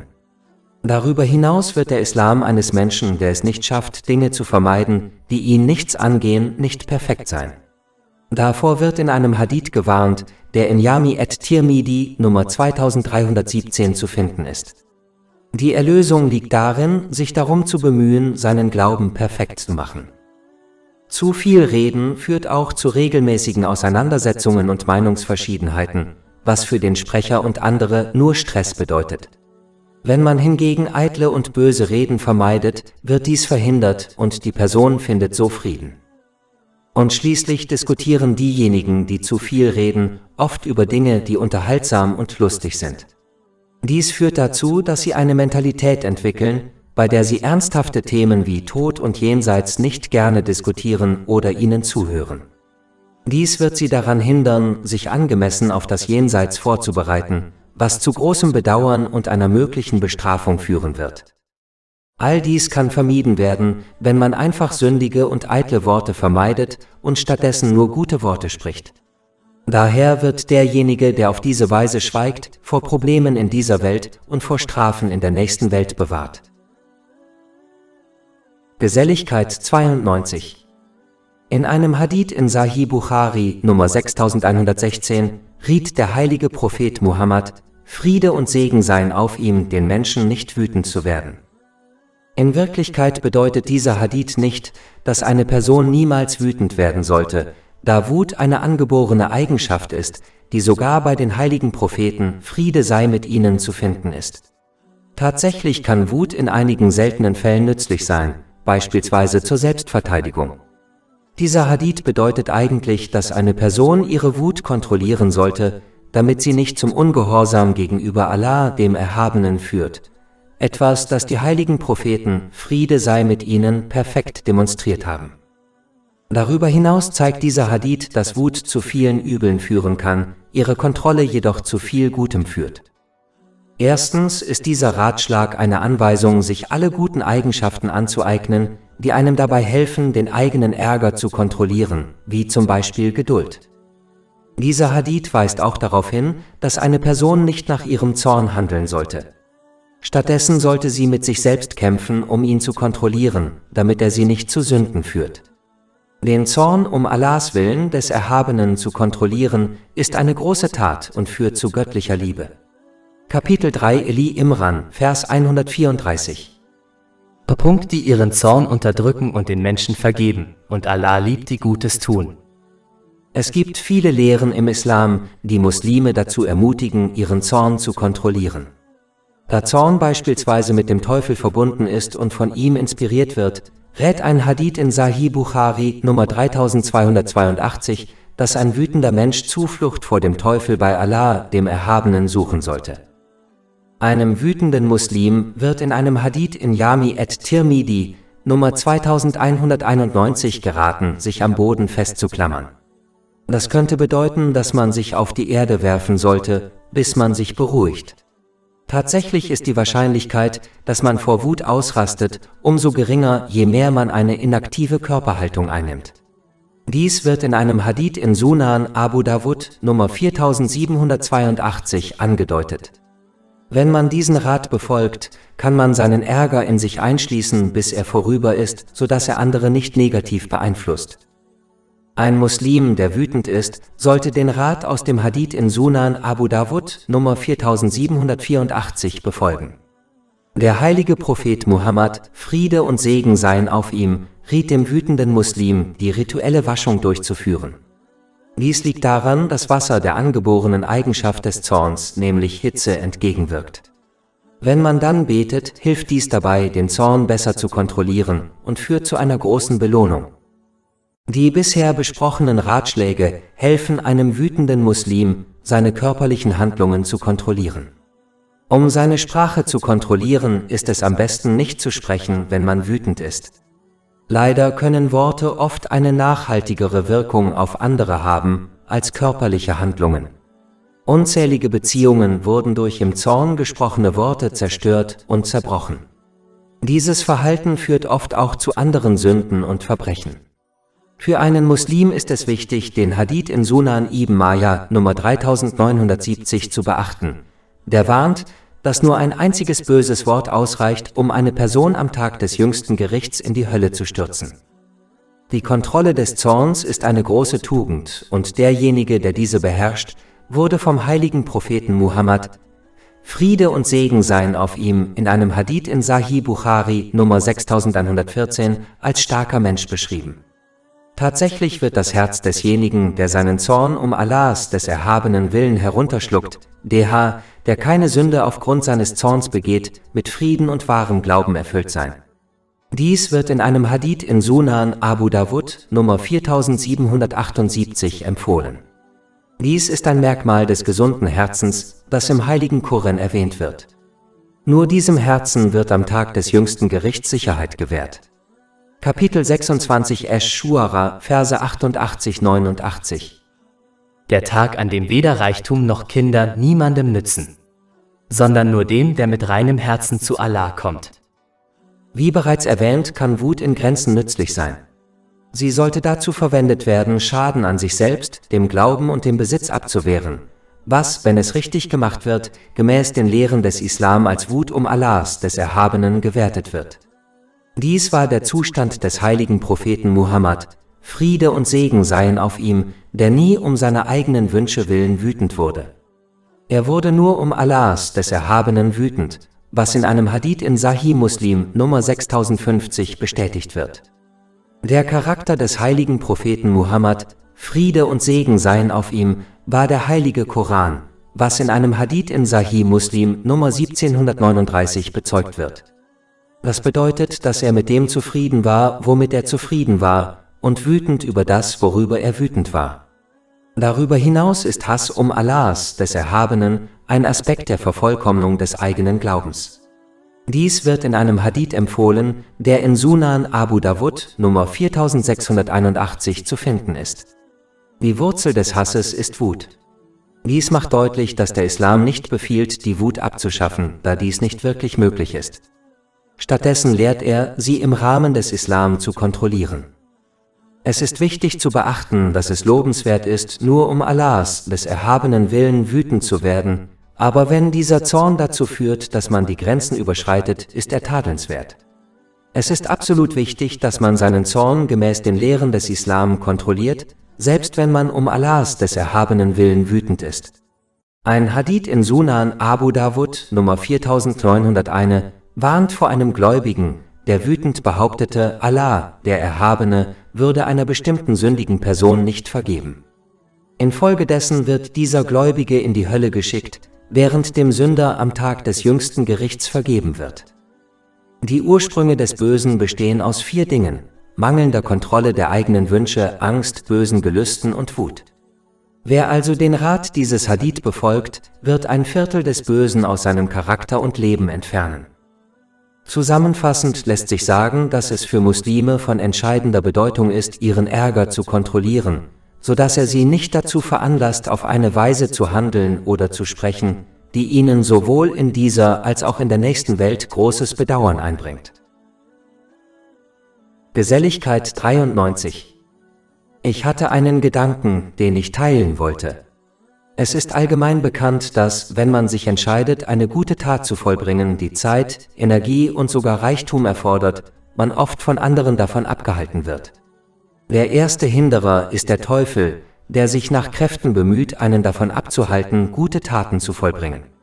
Der zweite Hinderer ist das eigene innere Selbst, das an Faulheit und Gier gewöhnt ist. Der letzte Hinderer sind andere Menschen.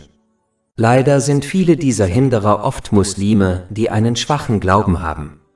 Da ihr Glaube schwach ist, können sie die Größe selbst kleiner guter Taten nicht schätzen. Und ihr schwacher Glaube neigt sie dazu, weltliche Freuden zu genießen, die direkt mit guten Taten kollidieren. Daher fragen sich diese Menschen oft, warum ein Muslim versucht, eine gute Tat zu vollbringen, insbesondere solche Taten, die Zeit, Energie und Reichtum erfordern. Ein Muslim könnte beispielsweise entschlossen sein, eine Website zu erstellen, auf der islamisches Wissen geteilt wird. Andere schrecken ihn oft ab, indem sie sein Vorhaben herabwürdigen, da sie die Bedeutung guter Taten nicht wertschätzen. Diejenigen, die entschlossen sind, Almosen zu geben, werden von anderen, die einen schwachen Glauben haben, abgeschreckt. Sie werden versuchen, ihnen Angst zu machen, damit sie an ihrem Reichtum festhalten, falls sie in unvorhergesehene finanzielle Schwierigkeiten geraten. Es gibt unzählige Beispiele dafür, wie Menschen, insbesondere Muslime mit schwachem Glauben, andere davon abhalten, gute Taten zu vollbringen, indem sie das, was sie tun möchten, herabwürdigen. In solchen Fällen muss ein Muslim, der etwas Gutes tun möchte, mit Bedacht wählen, wen er konsultiert. So wie ein Kranker nur einen Arzt konsultiert oder jemand mit Autoproblemen nur einen Mechaniker, sollte ein Muslim nur diejenigen konsultieren, die einen starken Glauben haben. Das ist derjenige, der die Lehren des heiligen Koran und die Traditionen des heiligen Propheten Muhammad, Friede und Segen seien auf ihm, lernt und danach handelt. Nur diese Person wird die Bedeutung kleiner guter Taten zu schätzen wissen und daher andere ermutigen, sie zu tun. Man sollte niemanden konsultieren, der kein islamisches Wissen besitzt, da diese Person den eigenen Plan nur herabwürdigen und einen letztendlich davon abbringen wird, selbst wenn seine Absicht nicht schlecht ist. Dieser Rat wird in Kapitel 30 Rum, Vers 60 gegeben. Und lass dich von denen nicht beunruhigen, die im Glauben nicht sicher sind. Geselligkeit 94. Ich hatte einen Gedanken, den ich teilen wollte. Es ist seltsam, wie viele Menschen andere oft als egoistisch abstempeln, obwohl sie selbst egoistisch sind. Ihrer Ansicht nach ist es egoistisch, wenn man sein eigenes Glück wählt und dabei der Wahl, Meinung und dem Glück eines anderen zuwiderläuft. Dies ist gemäß dem Islam kein Egoismus, es sei denn, die Rechte anderer werden bei der Verfolgung ihrer rechtmäßigen weltlichen Wahl verletzt. Man muss verstehen, dass es kein Egoismus ist in einer Situation, die einen direkt betrifft, wie beispielsweise die Wahl eines Ehepartners, eine rechtmäßige Wahl darüber zu treffen, wen man gemäß dem eigenen Glück heiratet, selbst wenn die Meinung, Wahl und das Glück anderer, wie beispielsweise Verwandter, widerlegt werden.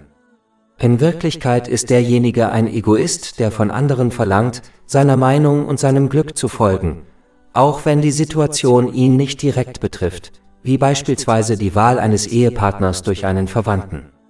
Wenn eine rechtmäßige Situation eine Person direkt betrifft, sollte sie die Meinung anderer berücksichtigen. Aber es ist in keiner Weise egoistisch, wenn sie wählt, was sie glücklich macht, solange die Rechte anderer nicht verletzt werden. Es ist ein Akt der Aufrichtigkeit anderen gegenüber, wenn man seine Meinung und Wahl in Situationen, die einen selbst nicht direkt betreffen, beiseite lässt und stattdessen nur das Glück der direkt in die Situation involvierten Personen berücksichtigt, wie beispielsweise die Hochzeit des Paares. Anderen seine Meinung und Wahl in Situationen, die einen selbst nicht direkt betreffen, aufzuzwingen, ist dagegen egoistisch, da das Glück der direkt in die Situation involvierten Personen das Wichtigste ist, solange es nicht um Ungehorsam gegenüber Allah, dem Erhabenen, geht. Es ist eine Schande, wie viele Menschen anderen ein schlechtes Gefühl geben, indem sie des Egoismus bezichtigen, obwohl sie die Egoisten sind. Abschließend sei gesagt, dass ein Muslim, solange er den Ungehorsam gegenüber Allah, dem Erhabenen, vermeidet, wozu auch die Verletzung der Rechte von Menschen gehört, in den Situationen, die ihn direkt betreffen, seine Wahl, Meinung und sein Glück wählen sollte, da dies keinem egoistischen Verhalten gleichkommt. Geselligkeit 95. Mir ist ein Gedanke gekommen, den ich gerne teilen möchte. Menschen machen sich oft Gedanken darüber und fragen andere, ob sie in Bezug auf ihre Beziehung ein guter Mensch sind. Eine Mutter fragt beispielsweise ihr Kind, ob es sie für eine gute Mutter hält. Eine Person fragt ihren Freund, ob er ihn für einen guten Freund hält oder nicht. Die Hauptsorge eines Muslims sollte nicht sein, jemand zu sein, der von der Gesellschaft in Bezug auf seine Beziehungen als gut angesehen wird. Ihre Hauptsorge sollte sein, ob sie ein guter Diener Allahs, des Erhabenen, sind oder nicht. Diese Frage kann nicht von der Gesellschaft, der Kultur oder der Mode beantwortet werden. Sie kann nur beantwortet werden, wenn man sein Verhalten mit dem vergleicht, was im heiligen Koran und in den Traditionen des heiligen Propheten Muhammad, Friede und Segen seien auf ihm, geboten und gefördert wird. Dies ist noch wichtiger, wenn man ein hohes Alter erreicht, da die Zeit auf Erden schnell abläuft. Das Problem bei der Sorge darüber, ob man in seinen Beziehungen zu Menschen gemäß der Meinung und den Standards, die von Menschen, Kultur und Mode gesetzt werden, als gut definiert wird, besteht darin, dass diese Dinge wankelmütig sind und die Meinungen der Menschen stark variieren. Das Ergebnis ist, dass jemand, der in Bezug auf seine Beziehungen als guter Mensch gilt, wie zum Beispiel eine gute Mutter, von einer anderen Person in Bezug auf dieselbe Beziehung als schlechter Mensch angesehen wird. Beispielsweise kann ein Sohn seine Mutter als gute Mutter betrachten, während seine Schwester ihre Mutter als schlechte Mutter betrachtet. Dies kommt in der Gesellschaft häufig vor. Aufgrund dieser Wankelmütigkeit wird man es den Leuten nie recht machen, und daher wird man in seinen Meinungen keinen Trost und keinen Frieden finden. Darüber hinaus wird derjenige, der sich in seinen Beziehungen immer um Menschen, Mode und Kultur und deren Meinungen darüber sorgt, leicht seine Beziehung zu Allah, dem Erhabenen, vernachlässigen, was dazu führen kann, dass er ein schlechter Sklave wird. Da Allah, der Erhabene, allein alles in dieser Welt und in der nächsten kontrolliert, wird derjenige, der es nicht schafft, ein guter Sklave Allahs, des Erhabenen zu werden, in keiner der beiden Welten Frieden und Erfolg finden, selbst wenn er sich sehr bemüht, in seinen weltlichen Beziehungen die gute Meinung der Menschen zu erlangen.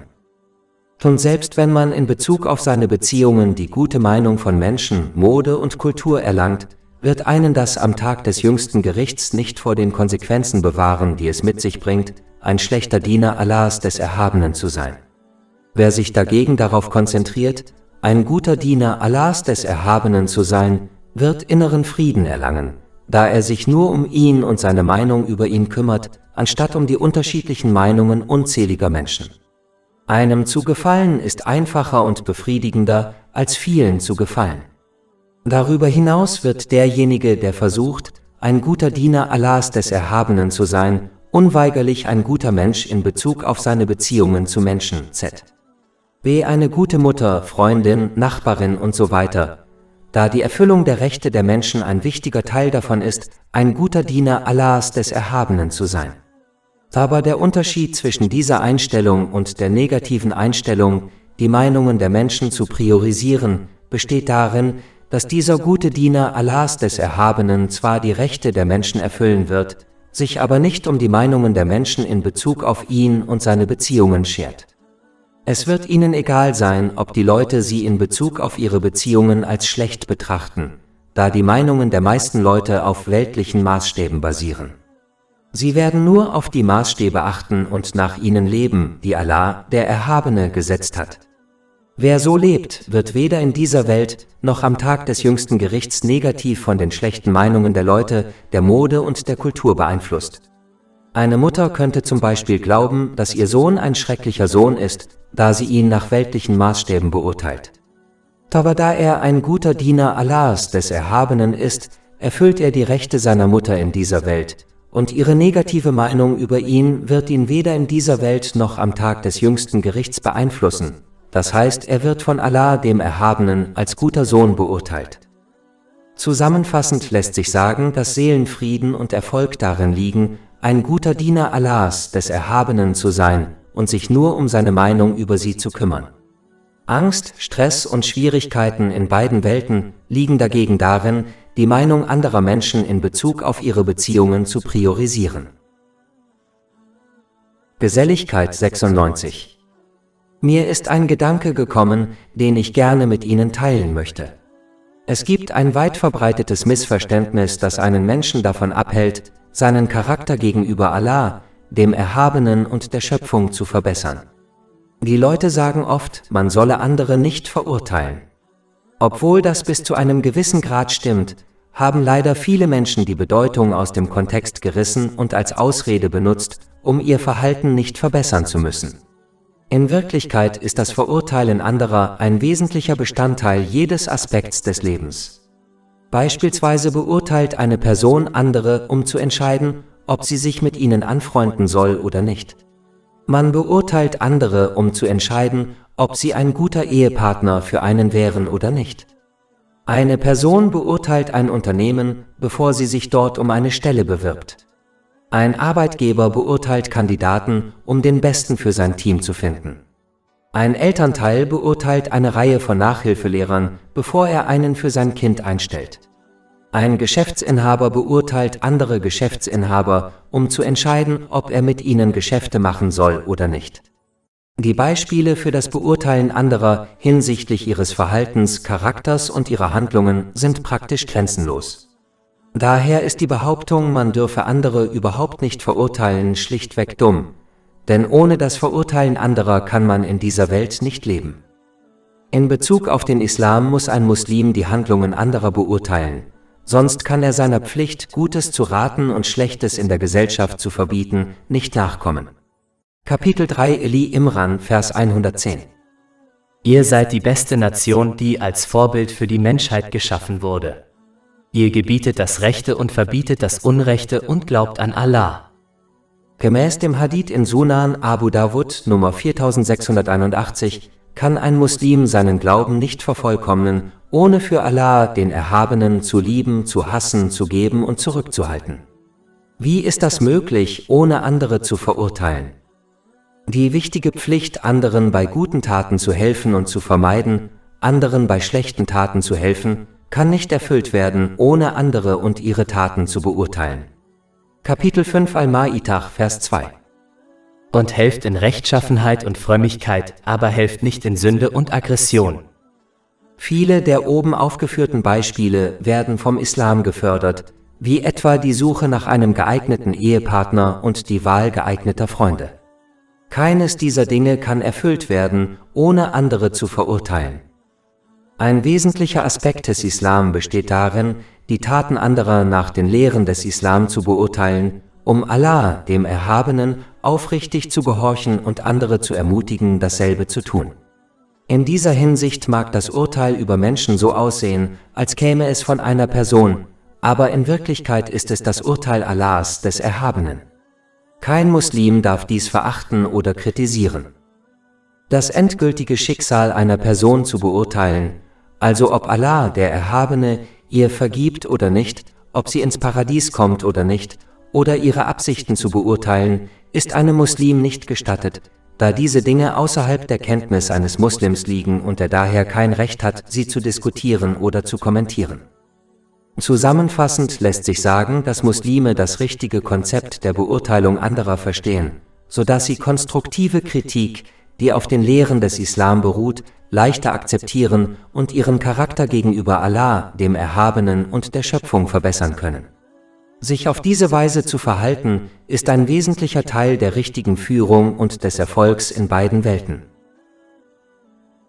Geselligkeit 97. Mir ist ein Gedanke gekommen, den ich gerne mit Ihnen teilen möchte. Einer der Hauptgründe, warum Beziehungen zwischen Menschen mit der Zeit zerbrechen, ist Unwissenheit. Wenn man nicht weiß, welche Rechte man anderen gegenüber hat oder welche Rechte die anderen einem gegenüber haben, beginnen die Menschen gemäß den Lehren des Islam, Dinge zu erwarten und zu verlangen, auf die sie keinen Anspruch haben, und sie erfüllen auch nicht die Rechte, die sie anderen gegenüber haben. Beispielsweise glauben Eltern oft, dass ihre Kinder ihnen absoluten Gehorsam und Unterwerfung schulden, was bedeutet, dass ihr Kind mit allem einverstanden sein und alles tun muss, was seine Eltern vorschlagen. Aber das ist im Islam einfach nicht wahr. Ein Kind hat das Recht, seine eigenen rechtmäßigen Entscheidungen im Leben zu treffen, auch wenn diese der Meinung seiner Eltern widersprechen, solange es sich seinen Eltern gegenüber gut benimmt. Der Hauptgrund für Scheidungen ist, wenn Menschen Dinge verlangen, die ihr Ehepartner ihnen nicht schuldet. Geschwister entfremden sich oft, weil sie glauben, dass ihre Geschwister sie in jeder Situation ausnahmslos und auf eine Weise unterstützen sollten, die ihnen gefällt. Die Beispiele sind praktisch endlos. Die Unkenntnis der eigenen Rechte und der Rechte, die man anderen zusteht, ermutigt einen dazu, diese Standards nach den eigenen Wünschen, der eigenen Kultur und der eigenen Mode zu erfinden. Da die Wünsche der Menschen sehr unterschiedlich sind, werden diese erfundenen Standards von den Menschen nie erfüllt. Dies führt zu Bitterkeit zwischen den Menschen, was im Laufe der Zeit zu zerbrochenen und zerrütteten Beziehungen führt. Dies müssen Muslime vermeiden, indem sie die Lehren des Islam lernen und danach handeln, damit sie die Rechte kennen und wahrnehmen, die ihnen anderen zustehen, und wissen, welche Rechte andere ihnen zustehen. Wenn man sich islamisches Wissen aneignet und danach handelt, wird man außerdem ermutigt, nachsichtig mit anderen umzugehen, in der Hoffnung, dass Allah, der Erhabene, nachsichtig mit ihnen ist. Diese Nachsicht wird einen davon abhalten, von anderen ihre vollen Rechte einzufordern, wodurch das Leben anderer einfacher wird und das Risiko von Auseinandersetzungen verringert wird. Diese Nachsicht wird einen auch ermutigen, Dinge loszulassen, wenn man von anderen Unrecht erfährt, sodass man Kleinlichkeit vermeidet.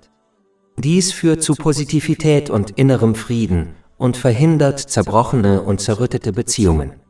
Andererseits bewirkt ein Leben nach den eigenen Maßstäben das Gegenteil. Eine Person wird leicht kleinlich wegen Kleinigkeiten, sie wird verbittert und hegt jahrzehntelang Groll. Dies führt zu Feindseligkeit, Negativität und einer pessimistischen Einstellung gegenüber anderen. All diese Dinge verhindern inneren Frieden und führen zu zerbrochenen und zerrütteten Beziehungen.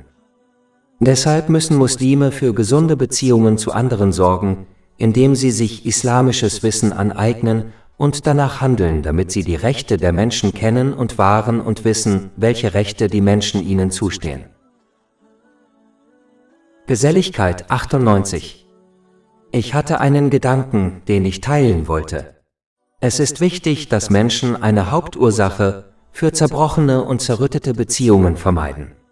Nämlich sich anderen gegenüber negativ zu verhalten, obwohl sie keine Sünde begangen haben. Dies kann man oft in Familien beobachten, wenn jemand seine Verwandten auf diese Weise behandelt, wobei er sie oft kritisiert, tadelt und angreift, um seine Missbilligung ihrer Lebensentscheidungen und ihres Lebensstils zu zeigen. Beispielsweise kann ein Elternteil sein Kind angreifen, das jemanden geheiratet hat, den es nicht gutheißt, obwohl keine Sünde begangen wurde. Menschen, insbesondere Ältere, glauben fälschlicherweise, dass die Menschen, denen sie sich gegenüber negativ verhalten, sie unter allen Umständen lieben und respektieren müssen. Aber sie verstehen nicht, dass Menschen keine Engel sind. Wenn jemand oft genug wegen Dingen getadelt und kritisiert wird, die keine Sünde sind, wird sicherlich der Tag kommen, an dem die Person es nicht mehr mag, mit seinen Verwandten zu sprechen, sie zu sehen oder mit ihnen zu verkehren, selbst wenn es sich um die eigenen Eltern handelt. Das bedeutet nicht, dass sie nicht lieben oder respektieren. Das bedeutet, dass Menschen keine Engel sind und eine negative Einstellung negative Gefühle im Herzen einer Person erzeugt, die Angst und Stress verursacht, wenn sie mit einem Verwandten zu tun haben, der sich ihnen gegenüber negativ verhält. Um diesen Stress und diese Angst zu vermeiden, meiden sie ihre Verwandten, obwohl sie sie immer noch lieben und respektieren. Beispielsweise meidet eine Person aufgrund dieses Stresses und dieser Angst die Teilnahme an einer Familienfeier, da sie keinem negativen Verhalten und keinen negativen Kommentaren ausgesetzt sein möchte. Dies ist eine sehr häufige Reaktion und Folge der negativen Behandlung anderer, die oft innerhalb von Familien beobachtet wird. Muslime dürfen die langfristigen Auswirkungen einer negativen Behandlung anderer nicht unterschätzen, selbst wenn es sich nur um Kritik und negative Kommentare handelt, da sich diese mit der Zeit anhäufen und dazu führen können, dass ihre Beziehung zerbricht und zerbricht.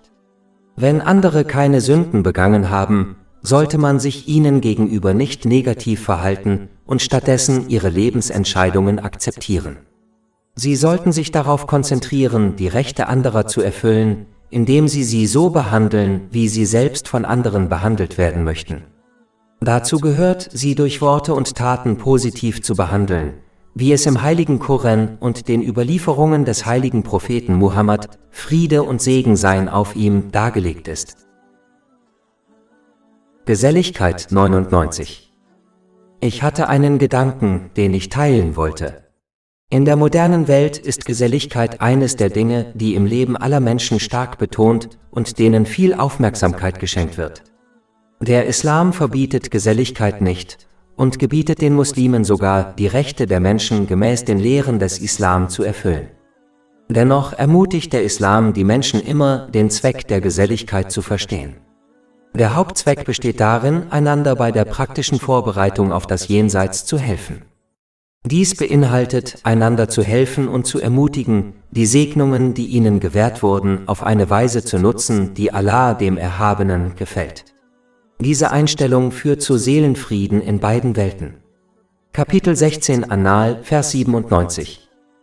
Wer Gutes tut, sei es Mann oder Frau, während er gläubig ist, dem werden wir gewiss ein gutes Leben verhelfen, und wir werden ihnen gewiss ihren Lohn im Jenseits entsprechend dem Besten geben, was sie zu tun pflegten.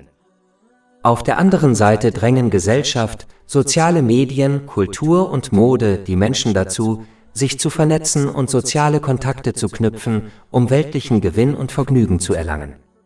Diese Haltung widerspricht dem Zweck des Zusammenseins der Menschheit auf dieser Erde. Soziales Zusammensein ist kein Selbstzweck, es ist nur ein Mittel zum Zweck. Der ultimative Zweck ist, den Tag des jüngsten Gerichts sicher zu erreichen. Das Beispiel von Menschen, die in dieser Welt zusammengebracht werden, um zusammenzuarbeiten und sich so angemessen auf das Jenseits vorzubereiten, ist vergleichbar mit der Art und Weise, wie ein Team von Fremden von einem Unternehmen zusammengestellt wird, um gemeinsam ein Geschäftsziel zu erreichen, wie Z. B. Das Entwerfen, Herstellen und Bewerben eines Produkts. Wenn dieses Team von Menschen den Zweck ihres Zusammenseins nicht im Gedächtnis behält, wird es Zeit mit Spaß und anderen sozialen Aktivitäten verschwenden. Dies wird dazu führen, dass sie den Zweck ihres Zusammenseins vernachlässigen und ihr Team somit als Versager abgestempelt wird. Ähnlich verhält es sich, wenn Muslime den Hauptzweck des Sozialisierens nicht verstehen und erfüllen, dann werden auch sie es nicht schaffen, sich angemessen auf das Jenseits vorzubereiten, da sie zu sehr damit beschäftigt waren, aus weltlichen Gründen soziale Kontakte zu knüpfen. Man darf beim geselligen Beisammensein legalen Spaß haben, man sollte sich jedoch nie so verhalten, als sei dies der Zweck des geselligen Beisammenseins. Zusammenfassend lässt sich sagen, dass die Menschen nicht zusammengeführt wurden, um sich als Endziel miteinander zu verbinden, sondern um sich miteinander zu verbinden, damit sie sich gegenseitig helfen können, sich mit Allah, dem Erhabenen, zu verbinden.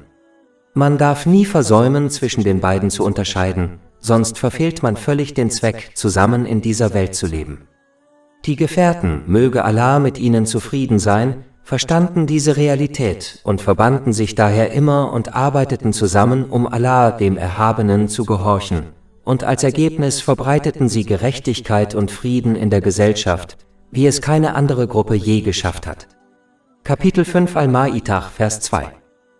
Und helft in Rechtschaffenheit und Frömmigkeit, aber helft nicht in Sünde und Aggression. Wer andererseits den Zweck des Sozialisierens vergisst, wird sich in beiden Welten nur selbst Ärger einhandeln, wenn er mit anderen verkehrt. Kapitel 43 als Zugruf, Vers 67. An jenem Tag werden enge Freunde einander Feinde sein, mit Ausnahme der Rechtschaffenen. Geselligkeit 100. Mir ist ein Gedanke gekommen, den ich gerne teilen möchte. Es gibt eine starke und irreführende Mentalität, die in der muslimischen Gemeinschaft tief verwurzelt ist, nämlich stark von dem Konzept, was werden die Leute sagen, über die eigenen Taten und Entscheidungen beeinflusst zu sein. Diese Mentalität wird oft als Rechtschaffenheit getarnt, damit Muslime sie übernehmen. Sie behaupten, dass jemand schamlos wird, wenn er sich nicht darum kümmert, was andere über ihn sagen. In Wirklichkeit wurzelt die Schamlosigkeit darin, dass man sich nicht um die göttliche Vision, das Gehör und das Urteil Allahs des Erhabenen kümmert, nicht um die Kritik der Menschen, da die meiste Kritik aus Sicht des Islam wertlos ist und man sein schamloses Verhalten leicht vor den Menschen verbergen kann. Die Mentalität des „Was werden die Leute sagen“ beeinflusst und verdirbt viele Aspekte des Lebens und Glaubens eines Menschen. Die wohl gefährlichste Auswirkung ist, dass ein Muslim beginnt, gute Taten zum Wohle der Menschen zu vollbringen, anstatt um Allah, dem Erhabenen, zu gefallen. Ein Muslim wird zum Beispiel nur dann an der Beerdigung eines Verwandten teilnehmen, um seinen anderen Verwandten zu gefallen, und nicht um Allah, dem Erhabenen, zu gefallen. Diesem Muslim wird am Tag des jüngsten Gerichts befohlen, seine unaufrichtigen guten Taten von den Menschen zu erhalten, für die er gehandelt hat, was ihm jedoch nicht möglich sein wird. Dies wurde in einem Hadith bestätigt, der in Jami at-Tirmidhi Nummer 3154 zu finden ist. Es ist wichtig zu beachten, dass man sich nicht verhalten sollte, um Menschen zu gefallen, da dies geringfügiger Polytheismus ist und auch zum Verlust der Belohnung führt, da Allah, der Erhabene, frei von jeglichen Partnern ist. Die Mentalität „Was werden die Leute sagen“ ermutigt Muslime auch zu Verhaltensweisen, die im Islam nicht erwünscht sind, wie Extravaganz, Verschwendung und Übertreibung. Beispielsweise zielt die Mehrheit muslimischer Hochzeiten darauf ab, den Verwandten des Brautpaares zu gefallen, da sie die Kritik der Leute fürchten. Dies führt dazu, dass sie verschwenderisch Geld ausgeben.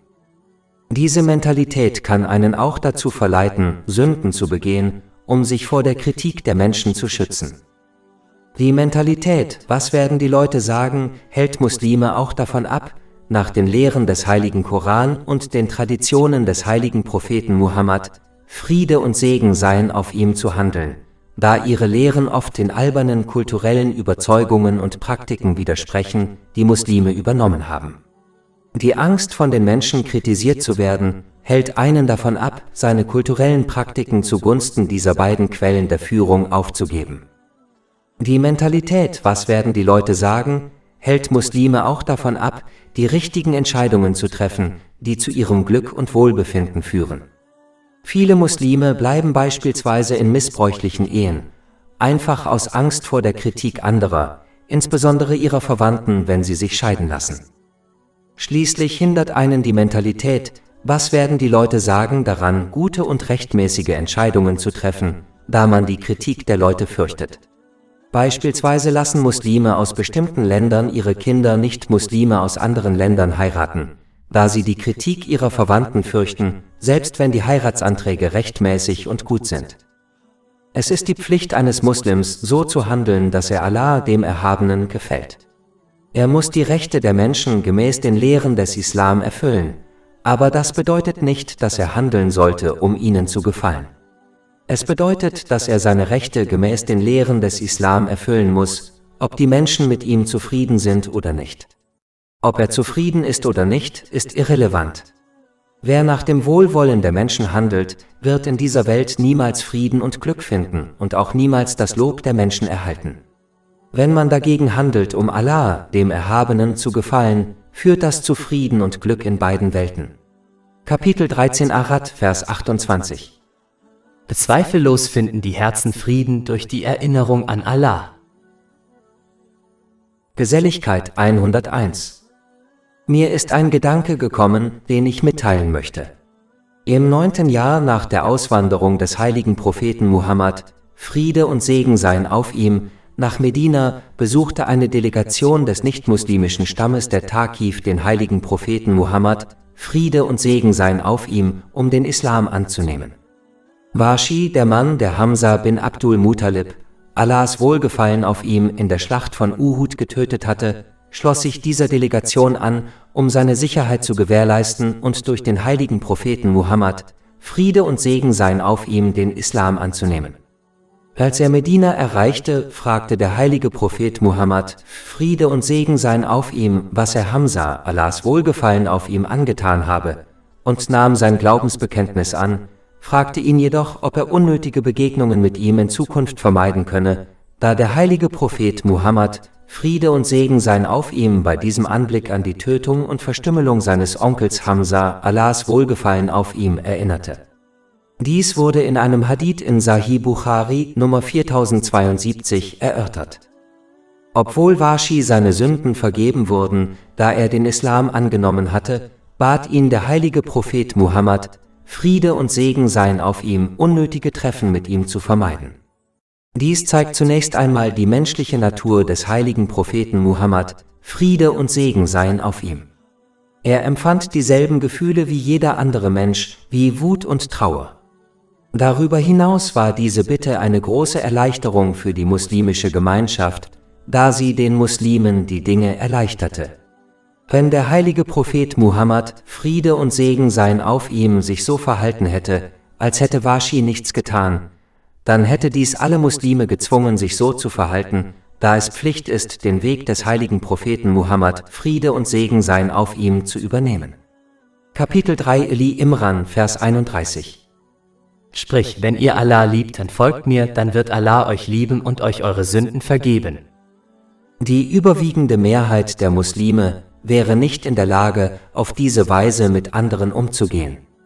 Daher machte ihnen die Bitte des heiligen Propheten Muhammad, Friede und Segen seien auf ihm, die Dinge leichter. Dies korrigiert die falsche Vorstellung von Vergeben und Vergessen. Dieser Vorfall beweist, dass Menschen keine Computer sind, die Erinnerungen aus ihrem Gedächtnis löschen können. Von den Menschen wird nicht erwartet, dass sie die Taten anderer vergessen, sondern sie werden stattdessen ermutigt, anderen um Allahs, des erhabenen Willen, zu vergeben und weiterhin die Rechte anderer zu erfüllen. Kapitel 24 An-Nur, Vers 22. Und sie sollen vergeben und nachsehen. Möchtest du nicht, dass Allah dir vergibt? Aus diesem Grund hat der heilige Prophet Muhammad, Friede und Segen seien auf ihm, in einem Hadith in Sahih Bukhari Nummer 6133 darauf hingewiesen, dass ein Gläubiger nicht zweimal aus demselben Loch gestochen wird. Das bedeutet, dass ein Muslim anderen vergeben und ihre Rechte wahrnehmen sollte, aber er sollte anderen nicht blind vertrauen, insbesondere wenn sie ihm in der Vergangenheit Unrecht getan haben. Das Ignorieren der vergangenen Handlungen anderer kann sie durchaus ermutigen, sich in Zukunft genauso zu verhalten.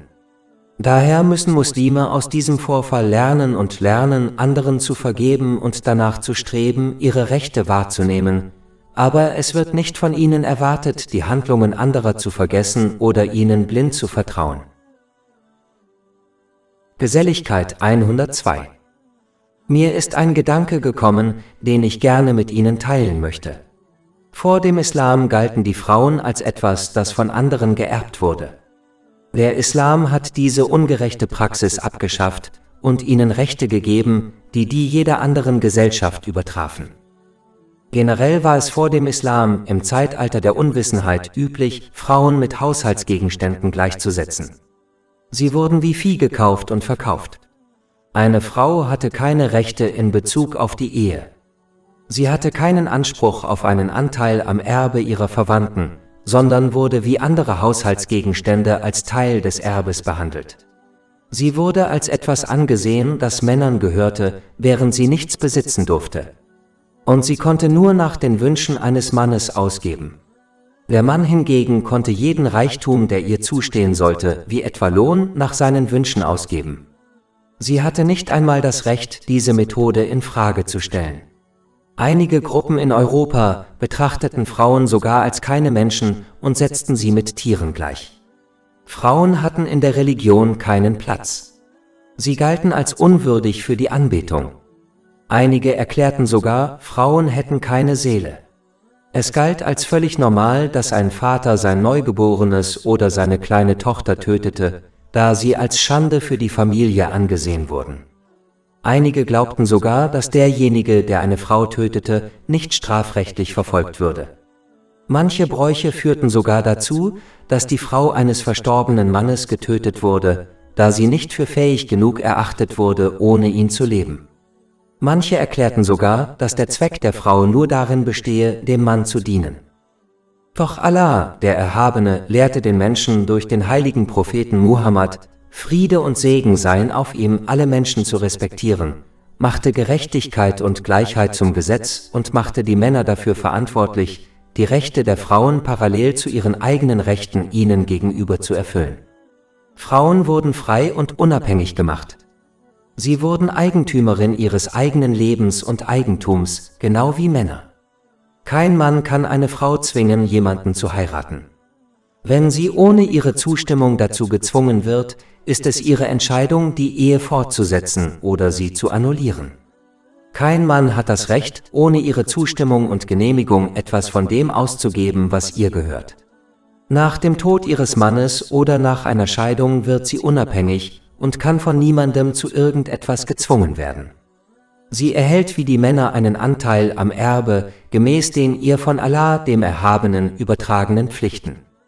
Für Frauen auszugeben und sie gut zu behandeln, wurde von Allah, dem Erhabenen, zu einem Akt der Anbetung erklärt. All diese Rechte und mehr wurden den Frauen von niemand anderem als Allah, dem Erhabenen, gewährt. Es ist seltsam, wie diejenigen, die sich heute für die Rechte der Frau einsetzen, den Islam kritisieren, obwohl dieser den Frauen schon Jahrhunderte zuvor Rechte gewährte. Geselligkeit 103. Ich hatte einen Gedanken, den ich teilen wollte. Ich dachte darüber nach, wie das menschliche Herz so geschaffen wurde, dass es etwas in sich haben muss, es kann nie leer sein. Das heißt, es muss an etwas hängen und etwas lieben. Das ist ziemlich offensichtlich, wenn man einen Moment über diesen Punkt nachdenkt. Manche Menschen lieben andere Menschen, manche lieben Tiere, manche ihre Karriere und andere lieben andere Dinge. Aber egal wie sehr ein Mensch etwas liebt, irgendwann wird der Tag kommen, an dem er sich verabschieden muss. Ob dies nun freiwillig geschieht, zum Beispiel, wenn eine Person ihre Karriere aufgibt, oder gewaltsam, zum Beispiel durch den Tod, der einen von seinem Geliebten trennt. Das ist der Grund, warum manche, die sich zu Lebzeiten von dem trennten, was sie liebten, wie zum Beispiel ein Sportler, der seinen Sport aufgab, verbittert wurden, weil ihr Herz und ihr Verstand weiterhin an ihrer geliebten Sache hingen, ihr Körper aber nicht mehr mithalten konnte. Sie werden verbittert, wenn ihr Moment im Rampenlicht vorüber ist und sie gezwungen sind, sich von ihrer Liebe zu verabschieden. Dies ist ein universelles Prinzip, das für alle gilt, unabhängig von Glauben oder sozialem Status. Doch die einzige Liebe, die mit der Zeit und dem Tod stärker wird, ist die aufrichtige Liebe zu Allah, dem Erhabenen. Für denjenigen, der diese Liebe besitzt, gibt es keinen Abschied, sondern nur die Vorfreude auf das vorbestimmte Treffen, die sich mit Worten nicht beschreiben lässt. Diese Liebe wird mit der Zeit stärker, während alle anderen Bindungen schwächer werden und schließlich zerbrechen. Daher sollte ein Muslim seine Pflichten und Verantwortungen gegenüber der Schöpfung erfüllen, aber Allah, den Erhabenen, nur durch aufrichtigen Gehorsam ihm gegenüber wirklich lieben, was die Befolgung seiner Gebote, das Unterlassen seiner Verbote und das geduldige Ertragen des Schicksals einschließt. Wer dies erreicht, wird niemals Abschied nehmen müssen. Kapitel 89 Al-Fajr, Verse 27-28. Den Rechtschaffenen wird gesagt: O beruhigte Seele, kehre zufrieden und wohlgefällig zu deinem Herrn zurück. Geselligkeit 104. Ich hatte einen Gedanken, den ich teilen wollte. Muslime behaupten oft, dass sie, da sie mit ihren weltlichen Aktivitäten sehr beschäftigt sind, es schwierig finden, freiwillig rechtschaffene Taten zu vollbringen. Insbesondere solche, die mit Menschen zu tun haben, wie zum Beispiel jemanden körperlich zu unterstützen. Obwohl Muslime danach streben sollten, so viele freiwillige rechtschaffene Taten wie möglich zu vollbringen, da ihnen dies in beiden Welten zugutekommt, während ihre weltlichen Aktivitäten ihnen nur in dieser Welt zugutekommen, sollten diese Muslime zumindest eine neutrale Einstellung gegenüber anderen annehmen. Das bedeutet, dass ein Muslim, wenn er anderen nicht helfen kann, sie nicht an ihren rechtmäßigen und guten Taten hindern sollte. Wenn er andere nicht glücklich machen kann, sollte er sie nicht traurig machen. Wenn er andere nicht zum Lachen bringen kann, sollte er sie nicht zum Weinen bringen. Dies kann auf unzählige Szenarien angewendet werden.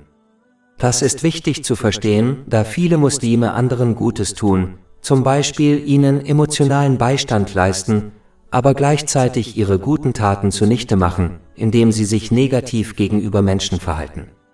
Es ist wichtig zu beachten, dass ein Muslim, wenn er anderen gegenüber übermäßig negativ ist, am Tag des jüngsten Gerichts in die Hölle geschleudert werden kann. Dies wird in einem Hadith bestätigt, der in Sahih Muslim Nummer 6579 zu finden ist. Eine neutrale Einstellung zu haben, ist tatsächlich eine gute Tat, wenn sie zum Wohlgefallen Allahs des Erhabenen getan wird. Dies wird in einem Hadith in Sahih Muslim Nummer 250 empfohlen. Abschließend lässt sich sagen, dass es am besten ist, andere positiv zu behandeln, was laut einem Hadith in Jami at-Tirmidhi Nummer 2515 ein Zeichen eines wahren Gläubigen ist. Aber wenn sie dazu nicht in der Lage sind, sollten sie andere zumindest neutral behandeln. Denn andere negativ zu behandeln, kann durchaus zur eigenen Zerstörung führen.